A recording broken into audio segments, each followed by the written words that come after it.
If you've got a fetish, we're not going to pile on.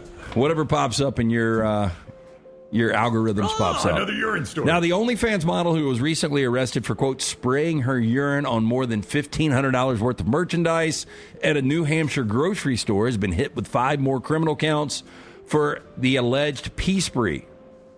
Now, in a series of criminal mischief complaints filed on April 14th, Kelly Tedford, 24, that you see right there, she has been accused of damaging an assortment of items at a Marriott in Keene in January. Well, now, is that her on the right as well, or is that her AI? I was going to say pictures are her. Yeah, this would be true of a lot of us, but her mugshot and her OnlyFans thing don't look at all alike. No, they're not the same person. Not at all. Now, that's going to be true of a lot of people. Your mugshot and your OnlyFans profile are probably not going to match. Dude, her eyes are just, like, I don't know what she's done with them. I mean, obviously the lashes, but did she put some kind of contact in to make her look like she's got, like, cat eyes or something? Well, that's the light ring. The light ring. The light ring reflecting the light. Yeah. Yep.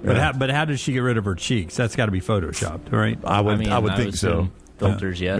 Yeah. I mean, she got rid of everything, pretty much. Yeah. She looks cartoonish, AI-ish kind of on the right. Yep. Now, investigators allege that Tedford, who used the handle Kinky Kelly with an I on OnlyFans, urinated into a hotel room's air conditioner unit and relieved on herself on a comforter blanket. This girl. Curtains and brown, believe it or not, a Bible. No, she peed on a Bible? She's also charged with defecating on the floor, placing the waste into the toilet tank, a frat boy favorite known as the upper decker. Yes.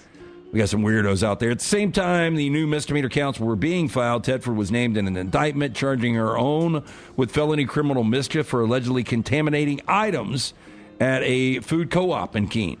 Yes. Tedford's alleged targeting of the grocery store in February resulted in the business suffering a loss in excess of $1,500. Investigators contend that Tedford recorded her vile antics for her $15 a month OnlyFans page.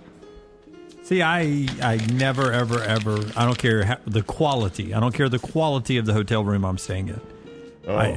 Whether it's the best of the hotels I've ever stayed in or the one in New York. You don't trust it? I will never, ever use the in-room coffee maker because of people like her. But you could use it like Brown uses it. Yeah, I just use it for the smell. I don't drink it, though. But I would never drink it because my wife has told me before on trips, I'm like, hey, I'm going to run down. Do you want me to get you a coffee, too? What do you want? Okay. Down? She's like, we've got a coffee maker. If you're just going to get coffee, we'll make it in the room. I'm like, no. Weird thing I do in a hotel. We're not going to do it. Weird thing I do. I have many weird things I do in a hotel, but this is one that I bet y'all are going to say, Brown, you're overthinking this, but I can't do it any other way. All right, when you're at home, you brush your teeth, you're done brushing your teeth. What's your next step? Yeah, I mean, you've just finished brushing your teeth. Now your mouth is full of toothpaste. What do you do next? I spit. You put water in it, right? yeah. But how do you get the water in there? Do you lean down under the faucet and drink it? At home, I do. At home? You don't do that at home? No. Yeah, I do. Yeah. You put your mouth. I Well, you didn't have running water growing up, so yours is probably different. No, I did. I do this. I cup it. No, I don't cup it. I lean down under the faucet. Yeah, I like lean a down. school faucet. Right. Yeah. So what is your fear with a hotel I lean don't down? know that it's as clean as my wife keeps the faucets at the house. It's not. I know it's not. So, but this is so dumb because the water's running right through that. But I go.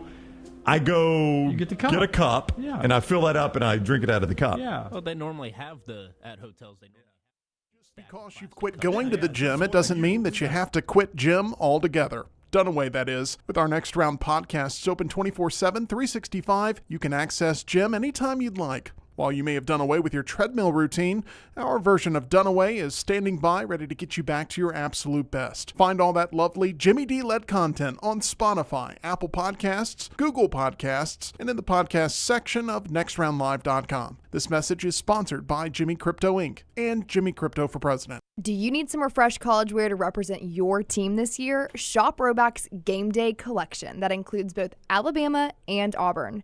From quarter zips to hoodies, Roback has it all. Get 20% off on us using code TNR20 at roback.com. Take the next round anywhere you go with official Next Round gear. Buy yours today at nextround.store. Follow Brownie on Twitter and Instagram at Ryan Brown Live.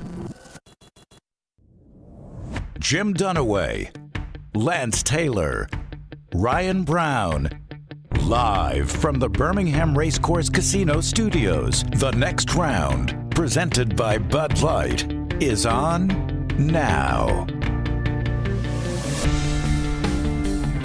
Hey, welcome in. It is a Friday edition of the Next Round. Good Friday. A lot of people off work today, so if you're off work, congratulations. Have a great off day. Schools are out in a lot of places. Our school-age kids are out. Yeah. I know young Jack went Yep. to see that Napoleon Dynamite screening and got to hear the panel of John Heater and John Kreis and Pedro and everybody. So they were up late and they are sleeping in today, so they're excited about that. I didn't realize how many people get off work. Like, I think we're the only people in this building.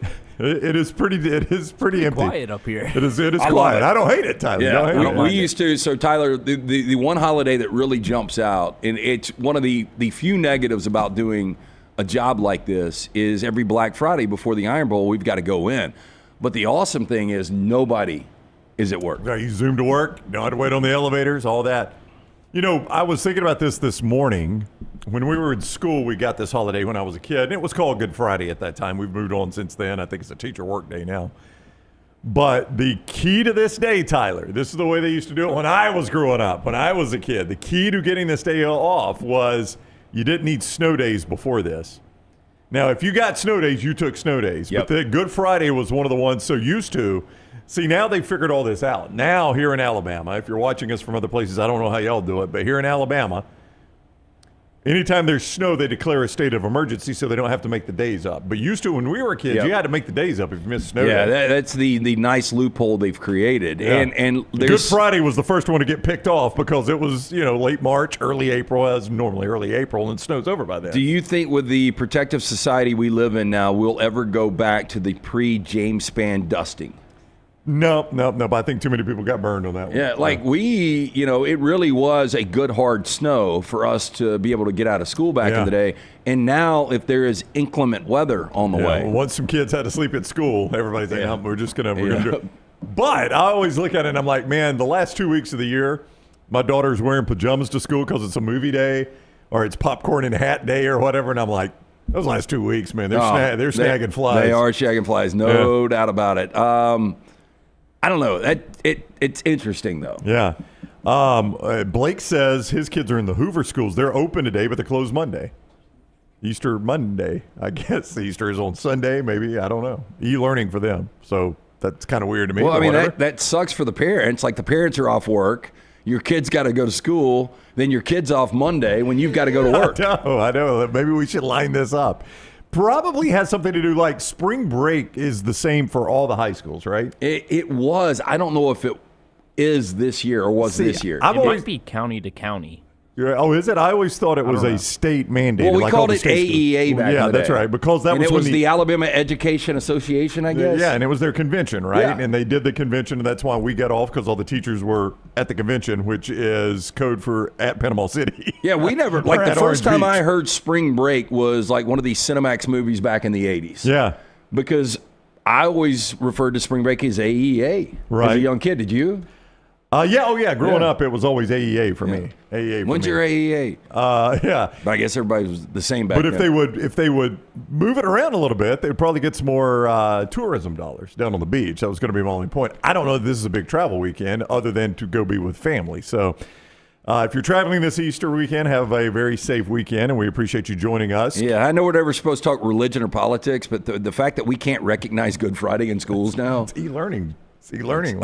Absolutely amazing. Alabama coach Kalen DeBoer is going to be our first guest. He's with us in less than 30 minutes. Todd Fuhrman with us at the end of the show.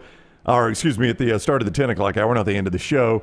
We've got a lot to get to. There is a ton of college football today, a ton of college football that we are going to get to on the show, as we always love doing. Aaron Rodgers talked yesterday. I'm sure you have thoughts on that. We'll get to that.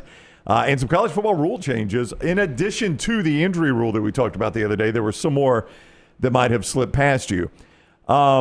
He's Lance Taylor. I'm Ryan Brown. Tyler is here. Scott is here. Little T over on social media, EG, and Tim Melton. Dunaway is not here today, and he will be back with us on Monday.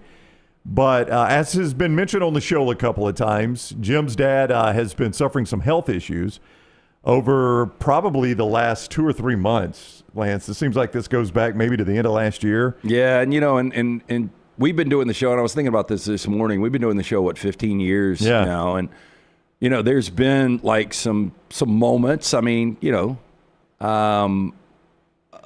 where he's been in and out of the hospital, right? Yep, he has been, and unfortunately, Jim's dad passed away last night. And actually, early this morning, Jim texted us. I think text came through about 4 this morning that his dad had passed, and so Jim is out today, and will be back with us on Monday. His dad, as you'll see some photos Scott is showing you, starting early with Jim in his arms, by the way. Yeah, James Sr., one of a kind. Yeah, boy. Hardworking, loved life. Loved Alabama football and Dale Earnhardt Sr. Yeah, and it seemed like, I'm not going to pretend that I knew Jim's parents really well. I got to meet them a few times. I know you probably had more interaction with them. But that seemed like one of those true love stories. I mean, they were basically teenagers when Jim was born. I think 16, if I'm not mistaken, when Jim was born. Yeah, different era back then. But you think about how difficult it is to have not only a kid at 16 to raise kids, but to stay together in a marriage. Yeah, you're absolutely right. And he was a hard-working SOB, too, because he was working the mines back in the day. He was. Worked underground some, just a good, hard-working American man, good Southerner, loved him some Alabama football, some Dale Earnhardt Sr., and some Bud Heavy. That's one of my favorites right there. I always think of Jim Croce when I see that photo. Yeah, of Jim's time in a bottle. Yeah, I feel like that's a time in a bottle. You think James Sr. has already tracked down Bear Bryant? I'd say 100%. What was the missing ring? What year was that? 60. What was that? 60. It was one of the 60 rings. Was it 66? Was that the missing ring? Yeah. Like, I'd love to know about Atlantis and some UFOs and some crazy stuff and who shot Kennedy. But, that missing ring, like what happened? Whose fault is that? Yeah, that is so good. And do you believe that Alabama was the best team that year? Yeah, I can imagine that conversation going on in heaven. I did send Dunaway a text this morning, condolences, and there's a great picture with the grandparents and Carter. Yep. I said, look, I bet your old man has already found Chuck, and they're drinking a cold beer right now. Yeah, that's good. So if you could say a prayer for Dunaway and his family today, that would be appreciated, and keep him in your thoughts and prayers, he and his entire family throughout the weekend. Good Life Lived there by James Sr. Yeah, and he will be missed. I don't know how you feel about this stuff, but, when you battle an illness for a while and your quality of life really goes down, I truly, I know people just say it sometimes, but I truly think his dad is in a better place now. Yeah, he had suffered some really tough days over the last month and a half. Yeah, and that was the same with my old man. And I just knew when he passed, as sad as it is, you just like the suffering's over, and now literally rest in peace. Yep, that's absolutely right. And Jim. Unfortunately, Jim loves doing events like the NCAA basketball tournament. He was on the road a lot, and his dad was, ill, and there were times we thought Jim was going to have to stay and one of us was going to have to go or something like that. So, it's been a long month and a half for Dunaway. He hides it well, and he brings us all on this show every single day, regardless of what's going on. Y'all know Jim loves doing this show. More than anything, that's one of the things. Like, he's apologizing at 4 a.m. His dad has just passed away. Then I'm not going to be there on a Friday. Yeah, that's the way he is. And he would be pissed that we've gone this long and not gotten to the headlines. He would. I always told him the headlines are boring. So say a prayer for Jim and his family today, and keep them in your mind. And condolences and rest in peace, James Sr. You're a good man, and you made this world a better place because of your kid, man.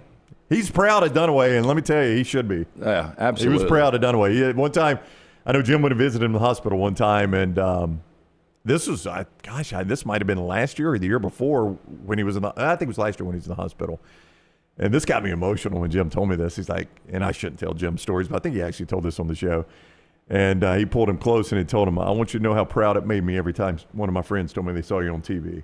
And I'm like, man, that's a dad's line right there. It really is. Not only is it amazing that Jim's dad and mom had this great love story for this long, but it's also equally amazing that you've got a 16-year-old father and you're able to live in a mobile home. I know I make fun of the mud puddle a lot, but to overcome those circumstances and to go on and do what Dunaway's done. Yeah, he's had a heck of a career. He really has. Yep.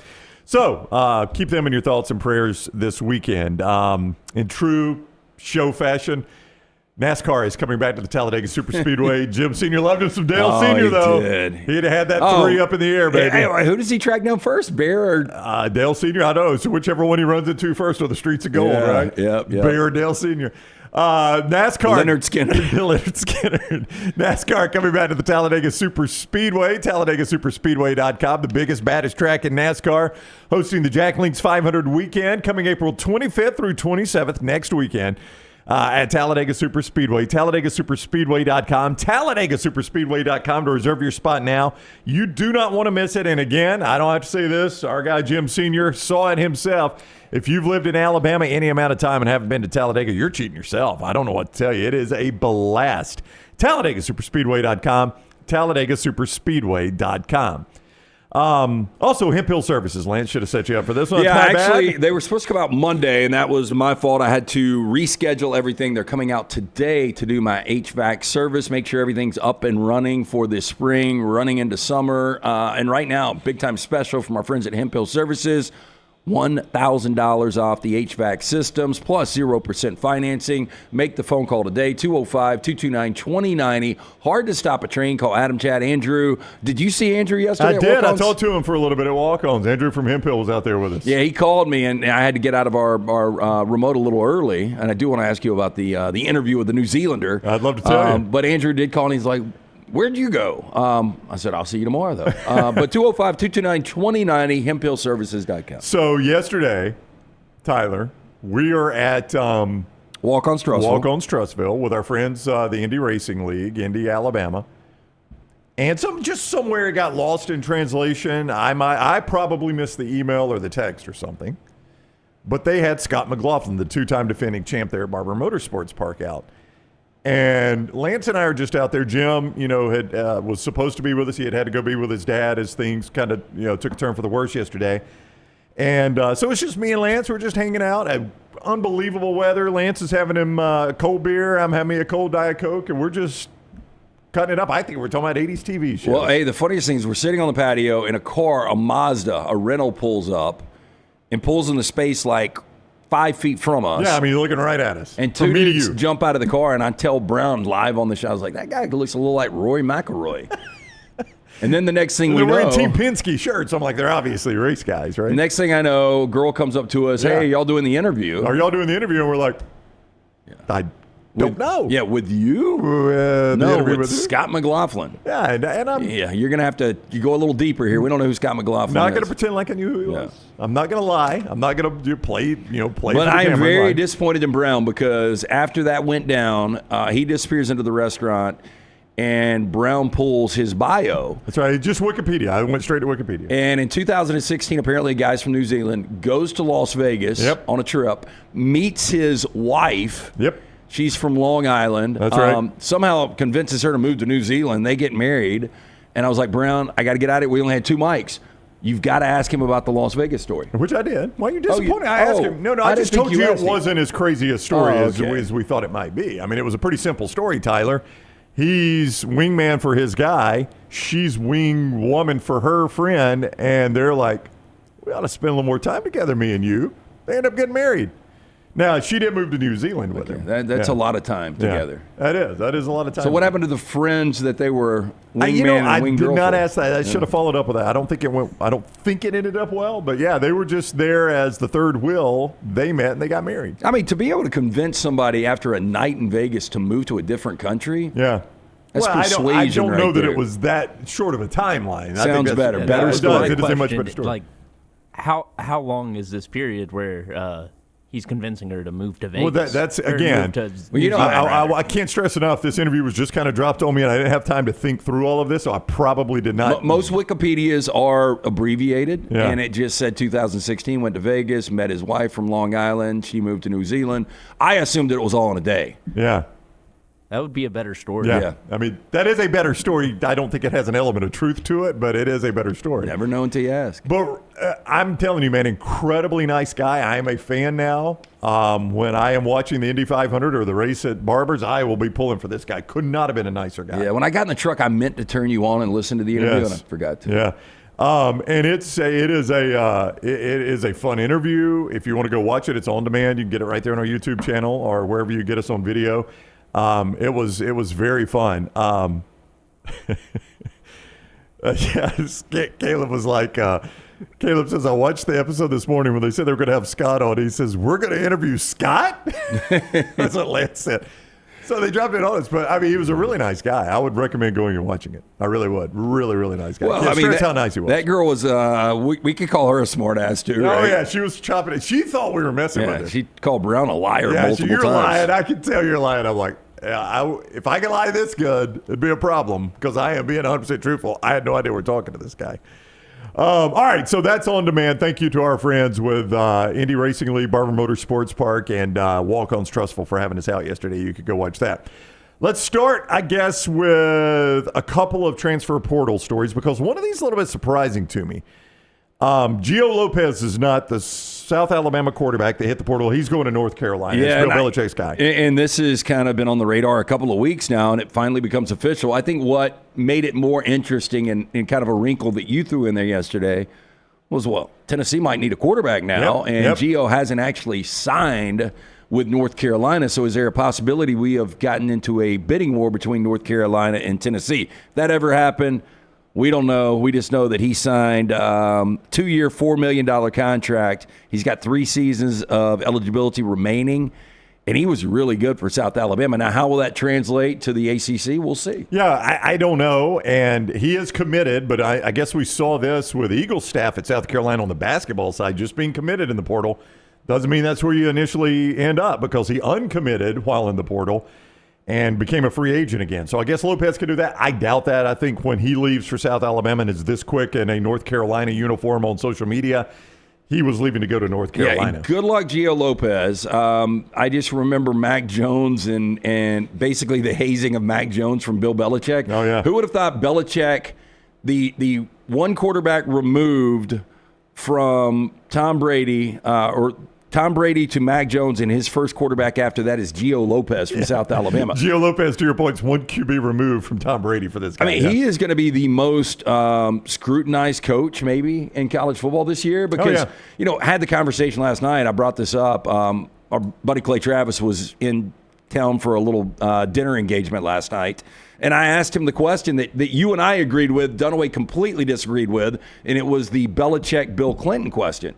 And do you think it would be more difficult to be a successful president or a successful NFL head coach? A Super Bowl, not successful, a Super Bowl winning NFL head coach. He went president, but I brought up Belichick, and I was like, man, not everybody. He was like, Belichick only did it with a great quarterback. And I was like, I think we're discounting this a little too much. Yeah. Like, I get that once Brady went to Tampa, he won a championship. Belichick went sub 500 without Brady, but I still consider Belichick maybe the best NFL coach of all time. I would agree with you. So I'm a Don Shula fan, but I still agree with you. But my point was going to be, it's going to be magnified, and unfortunately or fortunately, depending on how this thing turns out, for Bill Belichick, this is going to be part of his legacy. Like, the post-Tom Brady, he, in my opinion, really needs to have some winning years at North Carolina and maybe do something special to solidify himself where guys aren't like Clay saying he could only do it with Tom Brady. The other one that is the surprise to me is Steve Angeli, the quarterback at Notre Dame. This is the guy, if you were watching, it was the Ohio State game, right, where Riley Leonard went out hurt? Yep. And Angeli came in and did not miss a beat. He was throwing darts, and it looked like, hey, Marcus Freeman, they probably don't have to go to the portal now. After, going Sam Hartman to Riley Leonard, it looks like Angeli's going to be the guy. But he's not. He's in the portal now, which is surprising to me. I mean, I really thought this guy was your locked-in starter. To my knowledge, Notre Dame's not brought anybody in out of the portal, so It's not like they're pressuring this guy out. And he's gone through spring and done this. This is a surprising move to me for Angeli and for Notre Dame. I would agree because I think Notre Dame is one of those teams that, a lot of people think you look at the schedule, probably 10-2. I think 10-2 gets them in now. It probably was 11-1 in the past because they really didn't, once they got to the postseason, they really didn't do anything. Right. Well, they did last year. So it looked like it was a 3-way competition between Angeli, C.J. Carr, and who's the other kid? Kenny Minchie. Yeah. I don't know why I was thinking Goffney. But I thought for sure this thing was a done deal. Yeah. I thought Angeli was the starter, especially when you saw him play actually in the college football playoffs, not just some throwaway game, but the college football playoffs, I thought this guy would be the starter. So he's not going to be, not for Notre Dame anyway. So Notre Dame kicks off at Miami. Yep. Against Carson Beck. August 31st, and I just want to make this official. By the way, Carson Beck talks about Miami. We won't hear it. We'll have to tell you what he said. It was a Well, I was going to say, interview. one of these guys might be taking their first snap ever. Minchie has attempted one pass in his career.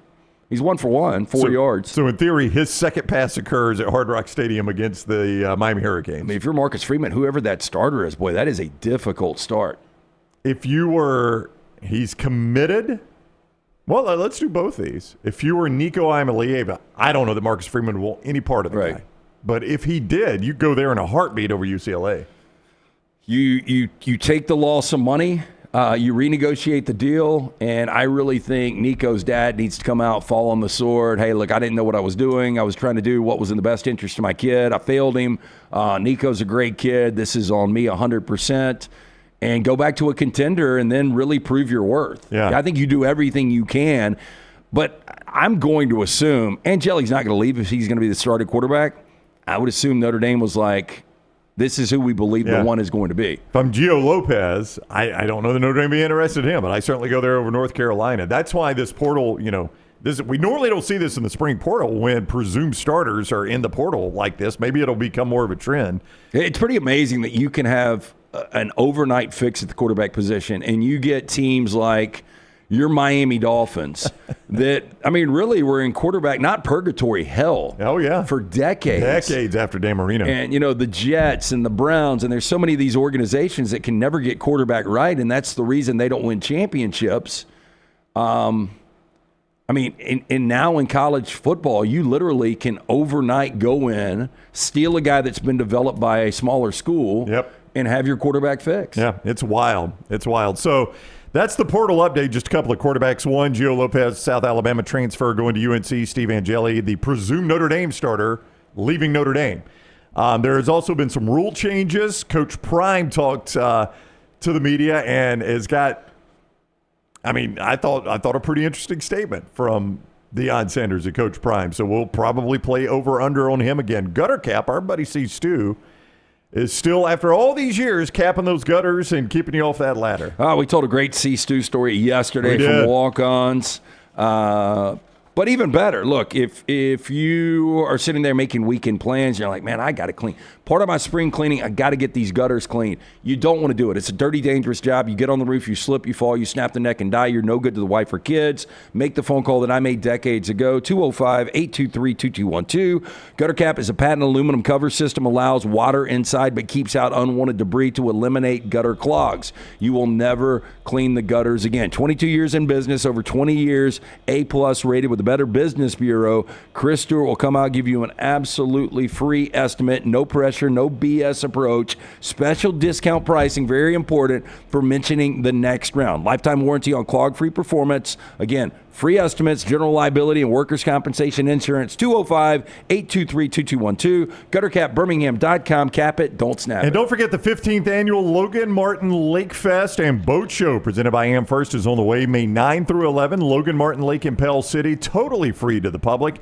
It is Alabama's biggest in-water boat show, 80 boats and vehicles on display, lake lifestyle vendors, food trucks, beer garden, live music all weekend. Tons of giveaways. Fireworks show Friday night honoring the great United States veteran. Mermaids and Mateys Parade on Saturday. Free mimosas for Mom on Sunday. LoganMartinLakeFest.com for more info. That's LoganMartinLakeFest.com. Don't forget, for the first time in the history of LakeFest, AmFirst offering 0.5% off interest rates. That could save you as much as $100 a month and up to $12,000 over the life of the loan. LoganMartinLakeFest.com. Kalen DeBoer is coming up in about 5 minutes. Before we go to a break, we're going to circle back to this. I want to tell people on Facebook, you're doing a question of the day. Yours today made me think. They've all made me think. Yours yesterday was free throw for $1 million or walk away with $10,000. Yeah. Tyler, $10,000 right now cash, or you get one free throw for $1 million. You miss it, you don't get the $10,000. I think I could hit it.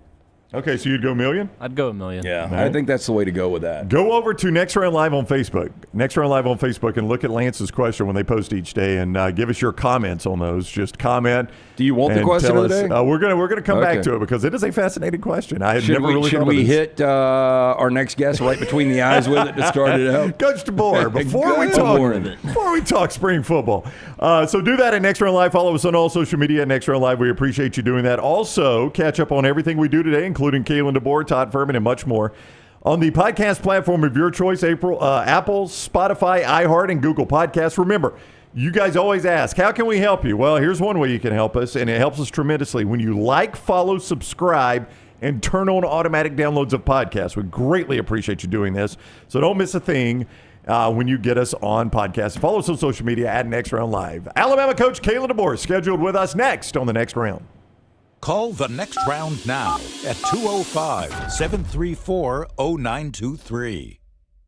I'm attorney Alexander Shunnarah, Alabama born, Alabama raised, and ready to fight for your rights. I have one of the largest firms in Alabama, and we are here to help you get the compensation you deserve. Call me, Alabama, 323-1000. No representation is made that the quality of legal services being performed is greater than those of other lawyers. Storm season is here. Make sure you have a plan of action in place right now. Greg from Pell City and Storm Restoration Roofing should be your first call when storms hit. Insurance companies love working with Storm Restoration Roofing because of Greg Nelson's name and reputation in the industry. When storms hit, call Greg Nelson. He's local, 205-542-3531. He's the home of the free no-cost roof inspection. Greg from Pell City on Facebook, 205-542-3531. It's Storm Restoration Roofing. Man, I love a good meal. I'm Jim Dunaway. A good meal is what you get with my friend Sterling at Champy's Chicken on Highway 119 in Alabaster. We're talking great southern fried chicken, wonderful sides, hand-cut chicken fingers, po' boys, and those Mississippi Delta recipe tamales. You got a perfect menu for everybody. Champy's Chicken is perfect for watching the big game or taking a meal to the lake house, down to the coast, or stay in the restaurant and dine in a great atmosphere. It's all made fresh to order right there on 119 in Alabaster, Champy's Chicken. The biggest and baddest track in NASCAR, Talladega Superspeedway is ready to put on another amazing show in April. If you've never been to this track, you've got to come check it out. 2.5 miles of nothing but pure speed and incredible action at every turn. Don't miss the Jack Links 500 NASCAR weekend at Talladega Superspeedway. It's April 25th through the 27th, and you can get your tickets right now at TalladegaSuperspeedway.com. That's TalladegaSuperspeedway.com. Hey, you. Days warming up. Looking like spring. And at New Balance Birmingham, we've got the thing. What pops and what's fresh? Check the selects. Come together at New Balance Birmingham on Highway 280, right next to Chick-fil-A. New Balance Birmingham. We got now. Hey, for all of your IT and printing needs, reach out to our friends at Xerox Business Solutions. Look, I'm still one of those old school guys. I print my notes every single day for the show. If you watch the show here on the Next Round, you see all the notes in front of me. From day one, Xerox Business Solutions, they've been with us here at the Next Round. Local for over 45 years. For all of your IT and printing needs, visit XeroxBusinessSolutions.com or call 205-969-3000. That's 205-969-3000. Hey, let me tell you about our friends at Urology Centers of Alabama. Compassionate and comprehensive urological care with 35 physicians, 17 locations across Alabama. Their patient-centered approach to all of your urological needs. Remember, they've got that new men's health center. It is beautiful, helping men with a wide range of sensitive male issues in a comfortable environment. You can always go online, visit UrologyCentersAlabama.com, schedule an appointment with one of their many urologists today. The road to the Indy 500 runs through Birmingham, May 2nd through the 4th. The fastest IndyCar drivers in the world, O'Ward, Dixon, and Newgarden will put their skills to the test with one goal in mind: victory. Witness Miss America Abby Stockard give the most iconic command in all of racing as the Grand Marshal. May starts here. The Children's of Alabama Indy Grand Prix, powered by AmFirst. Tickets are selling fast. Get yours today. I'm attorney Alexander Shunnarah, Alabama born, Alabama raised, and ready to fight for your rights. I have one of the largest firms in Alabama, and we are here to help you get the compensation you deserve. Call me, Alabama, 323-1000. Your representation is made that the quality of legal services being performed is greater than those of other lawyers.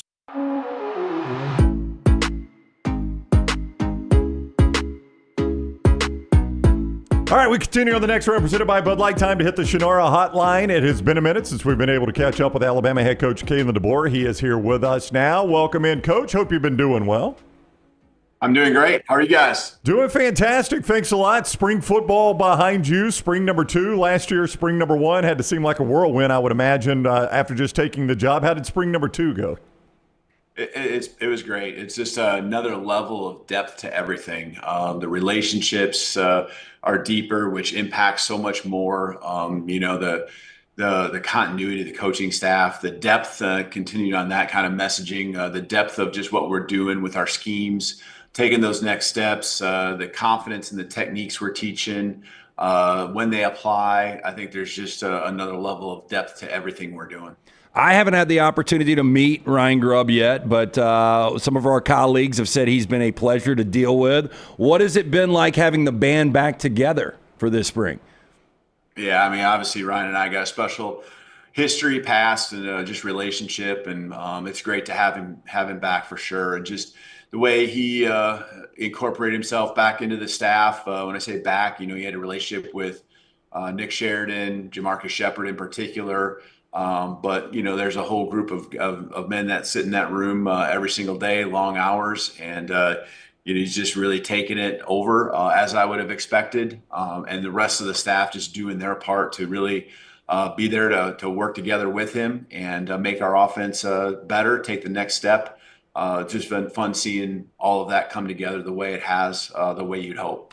As a head coach, and Kalen DeBoer is with us on the Alexander Shunnarah Trial Attorneys Hotline. As a head coach, I know it's probably always preferable to have a quarterback returning that has been a successful quarterback that you know a lot about. But is it kind of fun as a coach to have, a quarterback room that you believe in? I know that, and I heard Coach Grubb talk about it.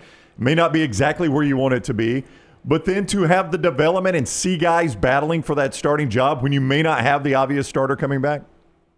It's fun when you have guys of the quality, both as a player and especially as a person, as people that we have with Ty, Austin, and Keelan. These guys are fun because they're going to develop. They're got their best football ahead of them for sure, and you're trying to help them reach that potential. But you're also got just like really good, I don't want to call them kids, but great people, and they're a pleasure to be around, whether it's on the football field, in the hallways, cafeteria, popping up in your office, and of course in the meeting rooms and anything that's associated with the team. So it's fun seeing these guys grow. It's a healthy competition because their character is elite, and they've done a good job. Ty, he's the one that's the elder statesman here as far as experience in the program. But the others have done a great job competing and pushing him daily as well. I had not given this much thought, but I've seen a number of your fellow coaches talking about this, like the number of quarterbacks you'll now keep on roster in this world of college football. And I think some people, who was the coach yesterday? Was talking about they're only going to have 3, and well, that's scary to me. But I mean, what have you? I know you guys have thought about that. Do you have any idea like what it will look like for Alabama football headed forward? Yeah, I mean, it's really scary. Yeah, you're scared. I'm scared too. We had 4 last year. That was a luxury. The year before, and previous 2 years before that, at Washington, we had 3 on scholarship. You have a couple more that are on the roster as well. I think even before that, a year or two, I've had 3 more times than I haven't. Having 4, you felt really good because I felt good about the quality of those guys and what they were doing in their development. But the defense has never heard stay away from the quarterback more than they ever have, this spring. And that will continue on because, we just can't have that risk, especially with all these guys competing. They need to take all their reps. They got to get that experience and everything matters. So, the defense, they did a good job too. They appreciate what that position's all about, and that's what I love about our team right now. Coach, we live in a world now, if a guy is told, look, you're going to be the backup, a lot of these guys just bolt. They go straight to the transfer portal. Did find it interesting the other day, back to Ryan Grubb. He came out and said, look, if we had to name a starter today, it's Ty Simpson. I understand with Keelan Russell that, he is the future. But was that kind of obviously you don't have to go into detail, but is that kind of a dicey situation with Austin Mack, or do you guys sit him down and, hey, you're our number 2 and you still have an opportunity to maybe win this thing in fall camp? Yeah, I'm not going to speak for Austin, but I do have a really good relationship with him. I've been with him now, this will be year 3. And he knows he's got some elite football ahead of him.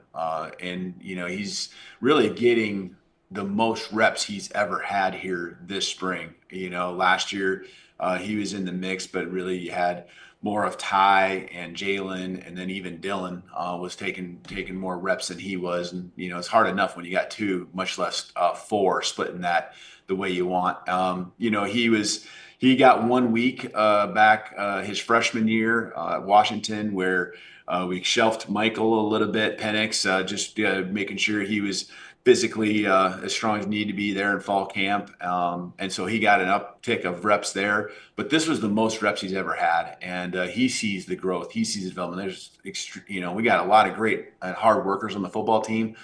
He's near the top of that list as far as just the work he puts in. So I'm excited for him. I know there's a trust that has to exist between coach and player. I think that's growing and existing with all 3 of the guys because they all did start with a different starting point as far as, Boston coming with us, Keelan being recruited by us, and then, of course, Ty and the experience we had with him last year. Well, we are less than a week away from the NFL draft. Your former quarterback, Jalen Milroe, some people believe he could sneak into the first round.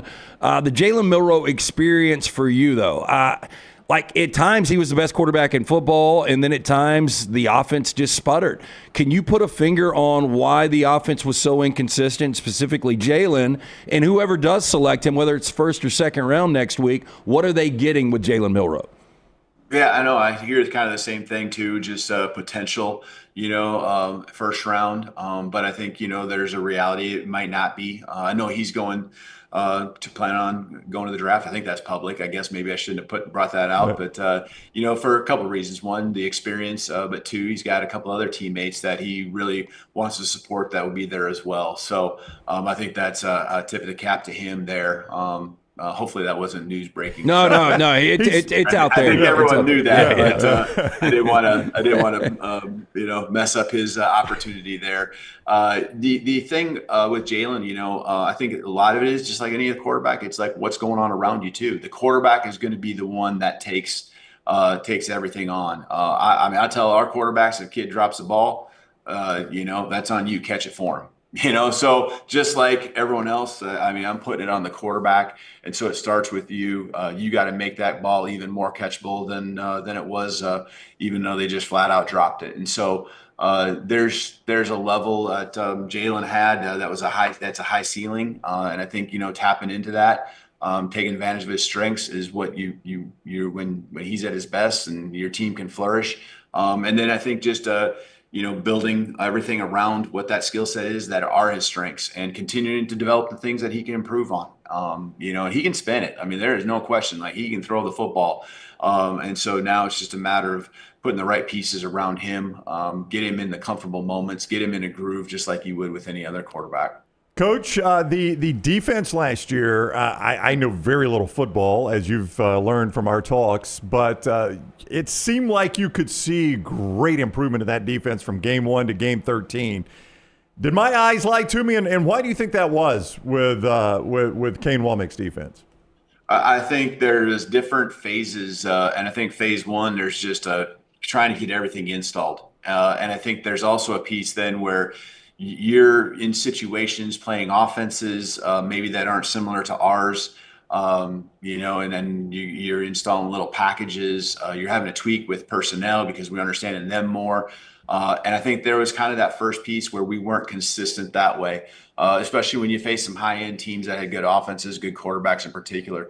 Then there came a point where we sputtered here and there, again, the inconsistencies, but I think it was a lot of times due to maybe just the number of practice reps, the injuries that were maybe not making themselves to on the field on Saturday, and the guys were still playing, but just the lack of reps during the week. And then when we started getting those guys back and more reps and those installs and the new schemes, and it might be just a special goal line or a package or a special third down package, things that Coach Womack and the staff have had in their arsenal, other places they've been, you just can't put it all in at once. They started building on the little tangents of what we did well, understood our identity, and I think they'll take that to the next level here and building on that momentum that you felt and saw that I believe is true at the end of the year. There's areas we can do better. The strength was we got a lot of turnovers and takeaways. That's a huge deal. I think there's other things we can do better. Tackles for loss, sacks, finishing. Really, we got around the quarterback sometimes. We just didn't finish. And just, what it's going to take to take those steps in that area is a combination of confidence, belief, and then of course, personnel and just tweaking things that you can do to help those guys get home. Okay, strange question of the day. Sometimes when I dream, I go back to my childhood home. Do you ever dream in retro? Do you ever dream about Sioux Falls, Fresno, Washington? Any specific game, any place? I don't. I dream that I lost my call sheet or something and the game's about ready to start. Those are the type of nightmares I have. But no, I don't go backwards. So my dreams are not detailed like that either. So we did bring up earlier this week, which coach is probably the hardest game to get over from last year. Do you have a career game that you just can't get out of your mind, that just one of those losses that will haunt you forever? Well, there were some last year, right? They all are last year. Last year's, all of them, right?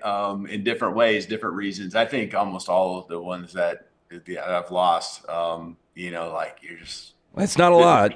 One game, we lost a game 55-0 in a national semifinal in 2005.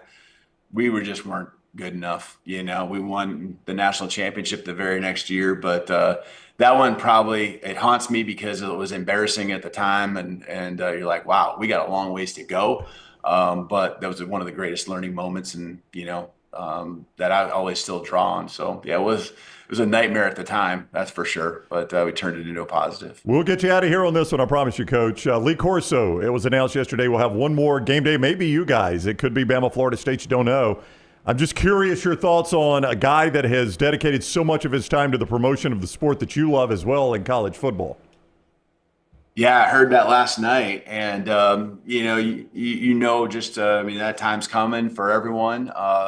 He's just, from a coach to just an advocate, just entertainment. He was able to do it all, and I think there's just a respect that everyone has, whether you're a coach and been in his shoes that way, or those that you guys that and do the things with following sports. And his messages were always fun to hear. I think there was always some real substance to it, but when he got on that show, he always kept things light as well and brought a smile to your face. So gonna miss that. I don't know what that schedule is you're talking about. Maybe him being around for one of those games, that would be awesome. Yeah, they're going to do week one. You guys are at Florida State. That's certainly Texas, Ohio State's possibility as well. So he's going to get the send-off he deserves, I think. Coach, thank you very much for the time. Have a great weekend and good summer, and we'll catch up soon. You bet. My pleasure. We'll see you guys soon. All right, Coach, thank you. That is Alabama coach Kalen DeBoer with us on the Alexander Shunnarah Trial Attorneys Hotline. Always good to catch up with the Alabama coach. I'm going to tell you about Odie's in a second, but I was going to ask you, he brings up 55-0 in the semis. Do you think most coaches would rather lose 55-0, as embarrassing as that is, or have your kicker miss a 35-yarder that would have won the game? I as a fan, had rather lose 55-0 than my kicker cost me a game. Well, I don't know about a coach. I would hate to put that on the kicker for the rest of his life. Exactly.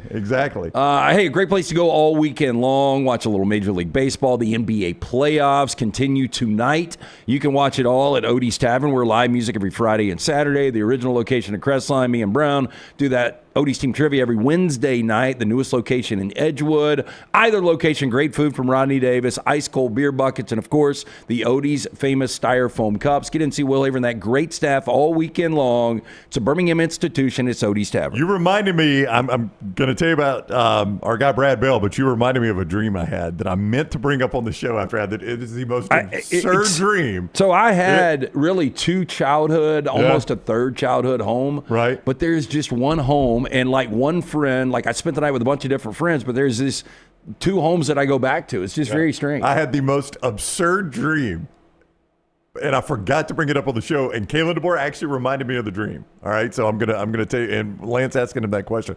Of course, when Lance started saying this is going to be kind of a strange question, did you think I was going question of the day? I did not, but for a minute I thought how funny it would have been. Brad Bell, A+BathRemodels.com, A+BathRemodels.com. That is his company. If you're tired of the outdated shower, the outdated master bath, the kitchen that's just not functional anymore, a master bedroom closet that was poorly designed and cost you space, that just so happens to be his expertise. Master bath, kitchen, and master bedroom closets. Not all he does, but it's what's going to pop. It's what you're going to, when you go to sell your house, it's what you're going to enjoy when you own your house. You can call Brad, set up a visit, 205-422-1758, or just hit him up, AlabamaBathRemodels.com. Brad Bell is the guy's name. Used him in my house. Lance used him in his house. We've had so many members of our audience that have used Brad. You can as well, 205-422-1758. Brad Bell, AlabamaBathRemodels.com, 205-422-1758. I had a fairly vivid dream, like realistic enough that it was believable, except for this one aspect. I'm watching an Alabama football game on television, and it's at Bryant-Denny Stadium. Was this recent? Yeah, I dreamt this a couple weeks ago. Meant to bring it up the day I dreamt it, but we got into other stuff on the show, and I can't remember why it was during the NCAA tournament. I think it was probably Auburn was playing in the Final Four, Alabama in the Elite Eight, whatever, and it just we didn't have time to get to it. None of us die in this dream, do we? Nope, nobody dies. Okay. Well, good. somebody might get killed over this, but nobody died in the dream. Alabama's playing Bryant-Denny Stadium. I can't remember who the opponent was. And they had sold the midfield logo. Instead of the script A, the Alabama logo, they had sold the midfield logo, which would be bad enough, right? It's Bucky's. They got the beaver out there. Lance, that would have been awful. That would have been awful had it been Bucky's. It was not the Bucky's beaver. It was a psychedelic mushroom company, and the midfield logo was just this massive, oversized mushroom with writing around it like some psychedelic mushroom. I mean, the least realistic dream. You think Cal Berkeley would sell that? They need the money. They could have kept Jay. Mushroom, now a sponsor at Bryant-Denny. I mean, could you imagine? In my dream, I'm thinking, I cannot believe Alabama has come to this. And my God, what is the reaction going to be on Monday's show? That's what I'm thinking in my dream, right? And then I wake up and I just laugh thinking of it. And it was, guys, I mean, when you think the Alabama midfield logo is big, this one was comically large and a comically oversized psychedelic mushroom that Alabama had sold their midfield logo to. I have had the mushrooms, the lion's mane, in a liquid form. I've never had the psychedelic mushrooms, nor do I want to do it. I had a conversation with somebody a couple of years ago, and I was like, I would never want to hallucinate. And they were like, why not? Like, it's really fun. Have you ever done psychedelic mushrooms, Jeeves? I have not. Yeah. Believe it or not, I heard that is like the vice choice of models because there's no calories, they don't drink, they don't want to smoke weed because they don't want to get hungry. But I've heard psychedelic mushrooms are interesting. The vice of choice for the models out there. My favorite of all time is in this line is the bartender telling you that ketamine makes you feel like you're living in your own cartoon. Yeah. It's funny. Yeah. Katie, what is ketamine? I mean, what is the effect? Well, I'd sum it up as you're in your own cartoon. Yeah, it's not where I want to be. Ooh, no. I got my wisdom teeth out, and that's what they gave me. And ketamine? Yeah. And, that's what it feels like. I have noticed this. Wow, I didn't know they went that heavy for wisdom teeth. Oh, you don't know where you are. Yeah, wow. Like, everything one of my totally alien to you. Most fun highs I've ever had was getting the old wisdom teeth out. But I noticed in the pit they use a lot of ketamine when they're trying to sedate people. Yeah. Have you noticed that? Morphine and ketamine. Yeah. Is that what they do? I've only watched that one episode of The Pit.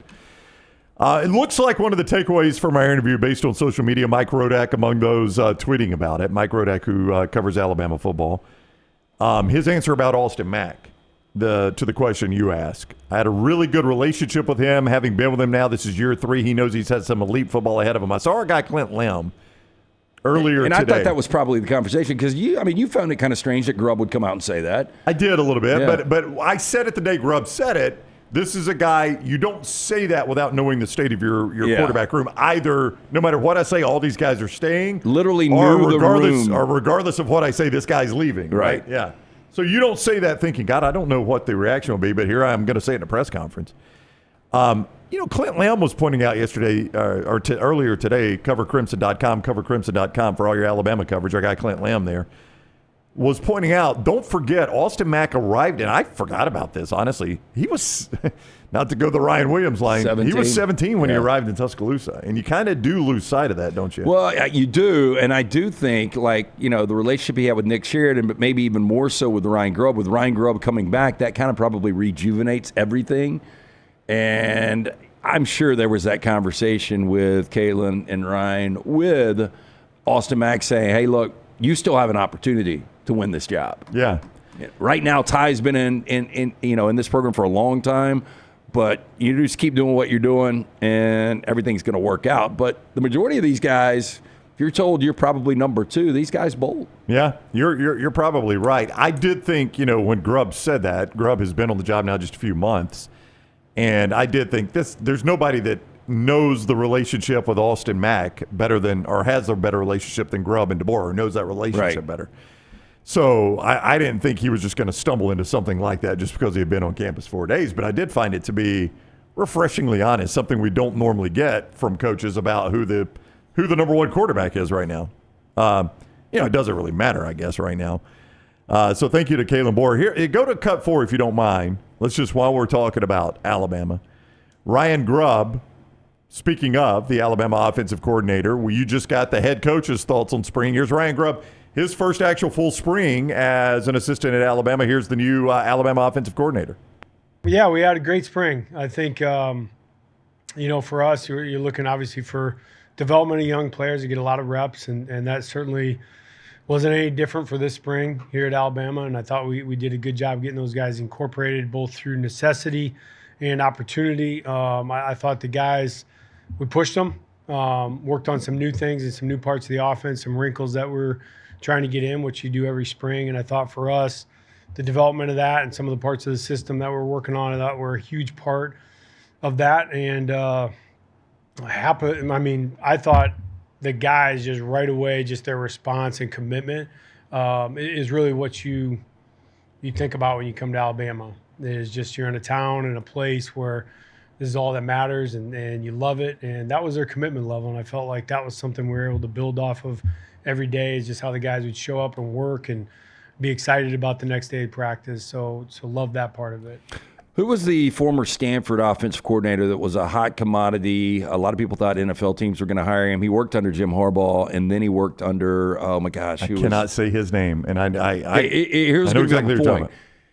Ryan Grubb is going to be in the minority as far as testing the NFL waters, quickly jumping out of that pool after 1 year. And I think Ryan Grubb will be a head coach sooner than later. I think in the next couple of years. Well, one way he'll do that is improving Alabama's offense. Now, I should point out, points per game were down across the board in the SEC. I don't know if it was rule changes or what, but we didn't have points per game. Like Ole Miss led the conference with 38. I'm going to look back. I think that's the lowest it's been. Oh, yeah. Like LSU led the conference the year before with 45. I mean, that was down 7 points, 46 for Tennessee in 2022. I mean, Alabama had 39.9, 40 in 2021. 2020, 48.5 by Alabama. I mean, that's just 48.5 by LSU and Joe Burrow's Heisman year. So 38 was down. It was down across the board. Well, you're not going to see those numbers in the SEC again. I think the high 30s is probably where you top out. Maybe a team, a special 2019 LSU or 2020 Alabama can hit around 40, but that's with the clock now. It's just different than it was. Yeah, 33.8, though, for Alabama. It's got to improve from there. You don't want that number. Now, I'll say that Texas made the playoffs at 33. Georgia made the playoffs at 31.5. So a little defense goes a long way with those two. Well, look, in Kane Womack's defense, I mean, if there was, if you seesaw better unit, it was the defense by last the end year. of the year, for sure, yeah. Because of the inconsistencies offensively. I just don't think you're going to have those inconsistencies, and I know that sounds weird because you are bringing in an entirely new quarterback, but I think you will get more consistent play at the quarterback position. I think you're going to have a third receiver that will step up, and I think you're going to have a go-to back this year. Yeah, and so, I mean, with improved defense, like by the end of the year, Alabama was 33 points a game. 33 would have won.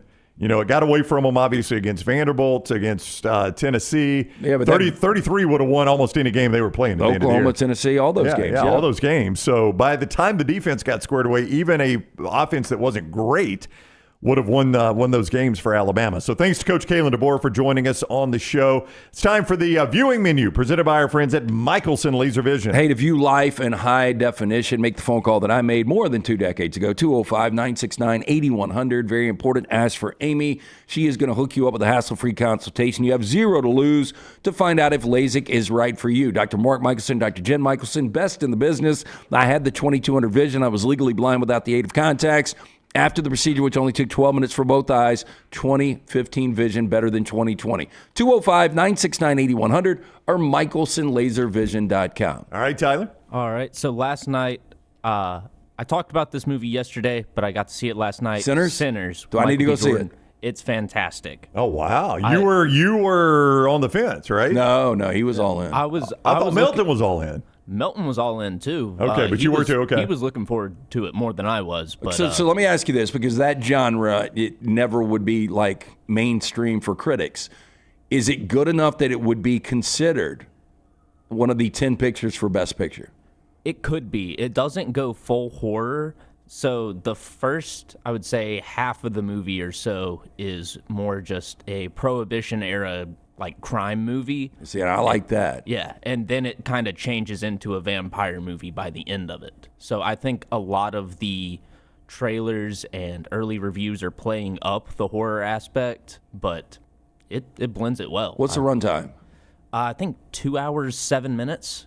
So does Michael B. Jordan pull off both roles well? Very well. Perfectly. Yeah. And there's a newcomer to acting, Miles Catan, who plays a blues musician in this movie, and he's fantastic. Really solid voice. I'm trying to decide Warfare or that this weekend. There is a chance I'm going to go see one of the two. So Warfare is just a really tense movie for 90 minutes straight, and it's not really a good time, but it's a great movie, and Sinners is a great time and a great movie. Okay, well then I think I will lean Sinners. Yep. And then also, we've got a new documentary on Netflix about the Oklahoma City bombing. It revisits the shocking 1995 bombing of an Oklahoma City federal building, the deadliest act of domestic terrorism in U.S. history. Is this a conspiracy theory that it was an inside job or something like that? Do you know? Because there are some conspiracy theories about that, much like 9/11. I want to say this guy was like influenced by the Unabomber. Timothy McVeigh? Yeah. I want to say he took Ted Kaczynski's ideas. You weren't even alive in 1995, in April of 95 when that thing happened, right? Right. Yeah, I wasn't around. I remember I was eating lunch in Fraternity House when it came up on CNN. And shortly after that, the month after, is when I went out to do play-by-play baseball in Kansas. Oh, wow, yeah. But I went through Oklahoma City on the way. I went, the route. Yeah. I went Little Rock, stayed a night there. Oklahoma City, stayed a night. But when I was in Oklahoma City, I went down and looked at the destruction. Oh, my God. You couldn't even really get close to it. And then I went back when Alabama played in Norman in, was it 2001? Yeah. I went back and saw all the memorials and monuments and everything. And, man, it's, Oklahoma City's basically the size of Birmingham. And to have something like that happen was wild. Yeah. I mean, do you remember that well when that went down? Oh, yeah, absolutely. 93, you said? 95. 95, yeah. I mean, I was a freshman in college at Jack State, yeah. Yeah, I remember it well. Now, if you want to go back to 1993, you've got a chance to do that today. What are you doing today at Jurassic Park? What are you doing today at 5 p.m.? I've got dinner plans tonight, so I can't start a movie at 5 o'clock. Where is it on? It's on AMC. AMC. I promise you, I'll watch Jurassic Park. Maybe I'll try it. I think what you and Jennifer should do is after dinner tonight, just going to make it a plan. Okay. When we get home, we're going to put on Jurassic Park. We guarantee they will like it, right? I don't know anybody that's ever said, you know what? All right, I'm willing to try. I mean, it is a classic Spielberg blockbuster. It appeals to everyone. And I still think the CGI, we're talking 32 years ago. 32 years ago holds up. Yeah, definitely. Okay. All right, I'm in. I'm going to watch it. I'll do a review for you, and you guys can use it on the Meltdown. All right. And by the way, Sam Neill, I found this video. out in the Ion Classic James Bond series that I watched, 6 parts. Yeah. Sam Neill was up for James Bond. How about that? And then finally on my list tonight, 7 p.m. on the Paramount Channel, you can watch EG's favorite movie of all time, Top Gun Maverick. Is that really her favorite movie of all time? She says that and the original Top Gun are favorite movies of all time. I thought she was the one, or there's a lot of people like this that haven't seen Top Gun, but they just went and saw Maverick and loved it. Well, that's like my daughter did that, and I've got to get her back to the original Top Gun now. I don't know which one she saw first, but I know she loves both of them. All right, that is Tyler's Viewing Menu presented by Michelson. When we return, Todd Fuhrman breaks down the numbers from the desert. BetTheBoardPodcast.com. Fuhrman next on the next round. Follow the Next Round on Twitter, Instagram, and Facebook at Next Round Live. I'm attorney Alexander Shunnarah, Alabama born, Alabama raised, and ready to fight for your rights. I have one of the largest firms in Alabama, and we are here to help you get the compensation you deserve. Call me, Alabama, 323-1000. No representation is made that the quality of legal services being performed is greater than those of other lawyers. Birmingham's fastest party returns to Barber Motorsports Park May 2nd through 4th. Medical Properties Trust presents the Children's of Alabama Indy Grand Prix powered by AmFirst. Experience 3 days of high-speed action featuring the fastest drivers in the world from the IndyCar Series. Enjoy the Kids Zone, food trucks, beer garden, Ferris wheel, fan zone, and more. The Children's of Alabama Indy Grand Prix powered by AmFirst. Kids 15 and under get in free. Get your tickets now. Hey, let me tell you about our friends at Urology Centers of Alabama. Compassionate and comprehensive urological care with 35 physicians, 17 locations across Alabama. Their patient-centered approach to all of your urological needs. Remember, they've got that new men's health center. It is beautiful, helping men with a wide range of sensitive male issues in a comfortable environment. You can always go online, visit urologycentersalabama.com, schedule an appointment with one of their many urologists today. It's bow time. Tired of choosing between sweet and savory? Why not have both? Introducing Bojangles' new chicken and bowberry waffles. The bold Cajun chicken filet you love, now drizzled with a bowberry honey glaze and sandwiched between 2 warm waffles. Which means your favorite meal of the day just met your new favorite dish. And lucky for you, it's served all day. But it's only here for a limited time, so try chicken and bowberry waffles at Bojangles today. It's bow time. Stop by the New York Butcher Shop and pick up the finest in certified Angus prime beef steaks and burgers, premium pork chops, ribs, and all-natural chicken cut to order just for you. Their chef-prepared entrees and side dishes are the perfect dinner-to-go choice for your family and are ready to heat at home. With a great selection of fine wines and desserts, the New York Butcher Shop is your one-stop dinner shop. 2 locations to serve you, Cahaba Heights and on Highway 119 in Greystone. The New York Butcher Shop, rare quality, well-done service. No matter the occasion, the Next Round store has you covered with whatever you need. Head over to nextround.store and start filling your cart up now. When you wear your gear, make sure to let us know by posting on socials, and you might just end up seeing yourself during a commercial break. Go browse now at nextround.store and place your order before the break ends. Hey, Lance Taylor from the Next Round to tell you about one of our favorite places for breakfast, lunch, and dinner. That is Hamburger Heaven since 1982. Hamburger Heaven has been serving Birmingham's best hamburgers, cheeseburgers, French fries, hand-spun milkshakes, and sandwiches made fresh to order. All of their ingredients are fresh and prepared daily. This includes their beef, always fresh, never frozen, hand-pattied each and every day. For breakfast, lunch, or dinner, visit any of the 4 locations, Highway 280, Irondale, Gardendale, and Homewood. The biggest and baddest track in NASCAR is Talladega Super Speedway, and it's ready to put on another amazing show in April. If you've never been to the Talladega Super Speedway, you have to check it out. This beast is 2.5 miles of nothing but pure speed and incredible action at every single turn. Don't miss the Jack Links 500 NASCAR weekend at Talladega Super Speedway, April 25th through 27th. Get your tickets now at TalladagaSuperspeedway.com. Don't miss the action. TalladagaSuperspeedway.com. Twin Peaks is the best in the game. Here, you're in the red zone for every college rivalry and divisional matchup all season long. I mean, where else are the scenic views as good as your view of the game? Only at Twin Peaks, the #1 sports bar. I'm attorney Alexander Shunnarah, Alabama born, Alabama raised, and ready to fight for your rights. I have one of the largest firms in Alabama, and we are here to help you get the compensation you deserve. Call me, Alabama, 323-1000. No representation is made that the quality of legal services performed is greater than those of other lawyers. Jim Dunaway, Lance Taylor, Ryan Brown. Live from the Birmingham Racecourse Casino Studios, the next round, presented by Bud Light, is on now. Todd Fuhrman coming right up. He's going to have to get on to me today for being late. That is 100% my fault. We'll get to him momentarily. If you missed the beginning of the show, as always, we encourage you to go back and listen to the show. Jim is out today. As you know, his father has been struggling with some health issues, and he passed away last night. So Jim will not be with us today, obviously. He should be back early next week. You know, Dunaway, he's going to come back and do the show and work, and that's what his dad will want him to do, obviously. So Jim's dad passed away. So if you could keep his family in your thoughts and prayers. Good man, James Sr. Led a good life, raised some good kids, and has passed away overnight. So continue to keep him in your thoughts and prayers and their family if you do not mind. So, with all of that said, that's why Dunaway is not here today. Todd Fuhrman, though, is. BetTheBoardPodcast.com, BetTheBoardPodcast.com, at Todd Fuhrman on social media. Welcome in, Fuhrman. How are you today? I'm doing well, Brownie. I caught the tail end of the last segment. Have you never seen Jurassic Park? I have not. Now, this is... Fuhrman, it's not just Jurassic Park. I mean, it's Die Hard. I mean, we could go through a list that is, 100 deep of movies that are baffling he hasn't seen. Die Hard I've never seen. Brownie, look, I get it. My wife is 10 plus years younger than me, so she hasn't seen a lot of the iconic movies, but you have absolutely no excuse working in sports radio in a largely male-dominated environment not to have seen a number of these movies. But I'm also going to blame Dunaway and LT for not forcing you to go through some of these lists and watching these films when you have a little bit of downtime. Oh, I try. He sees movies like Heart's War and...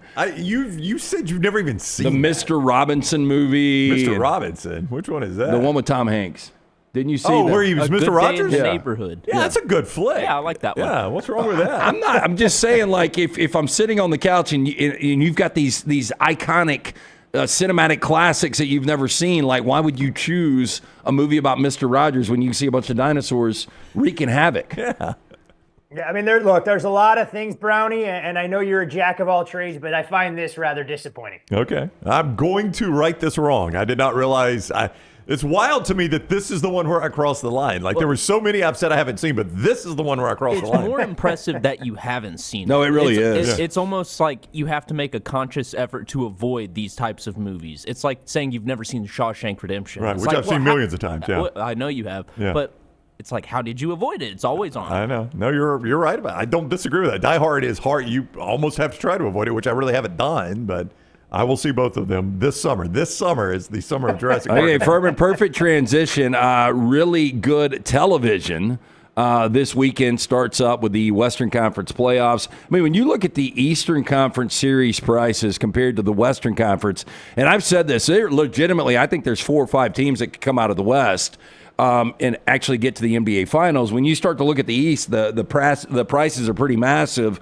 But do you see, of the 3 series that are set between Lakers, T-Wolves, Warriors, Rockets, Clippers, Nuggets, do you see some value in one of these series?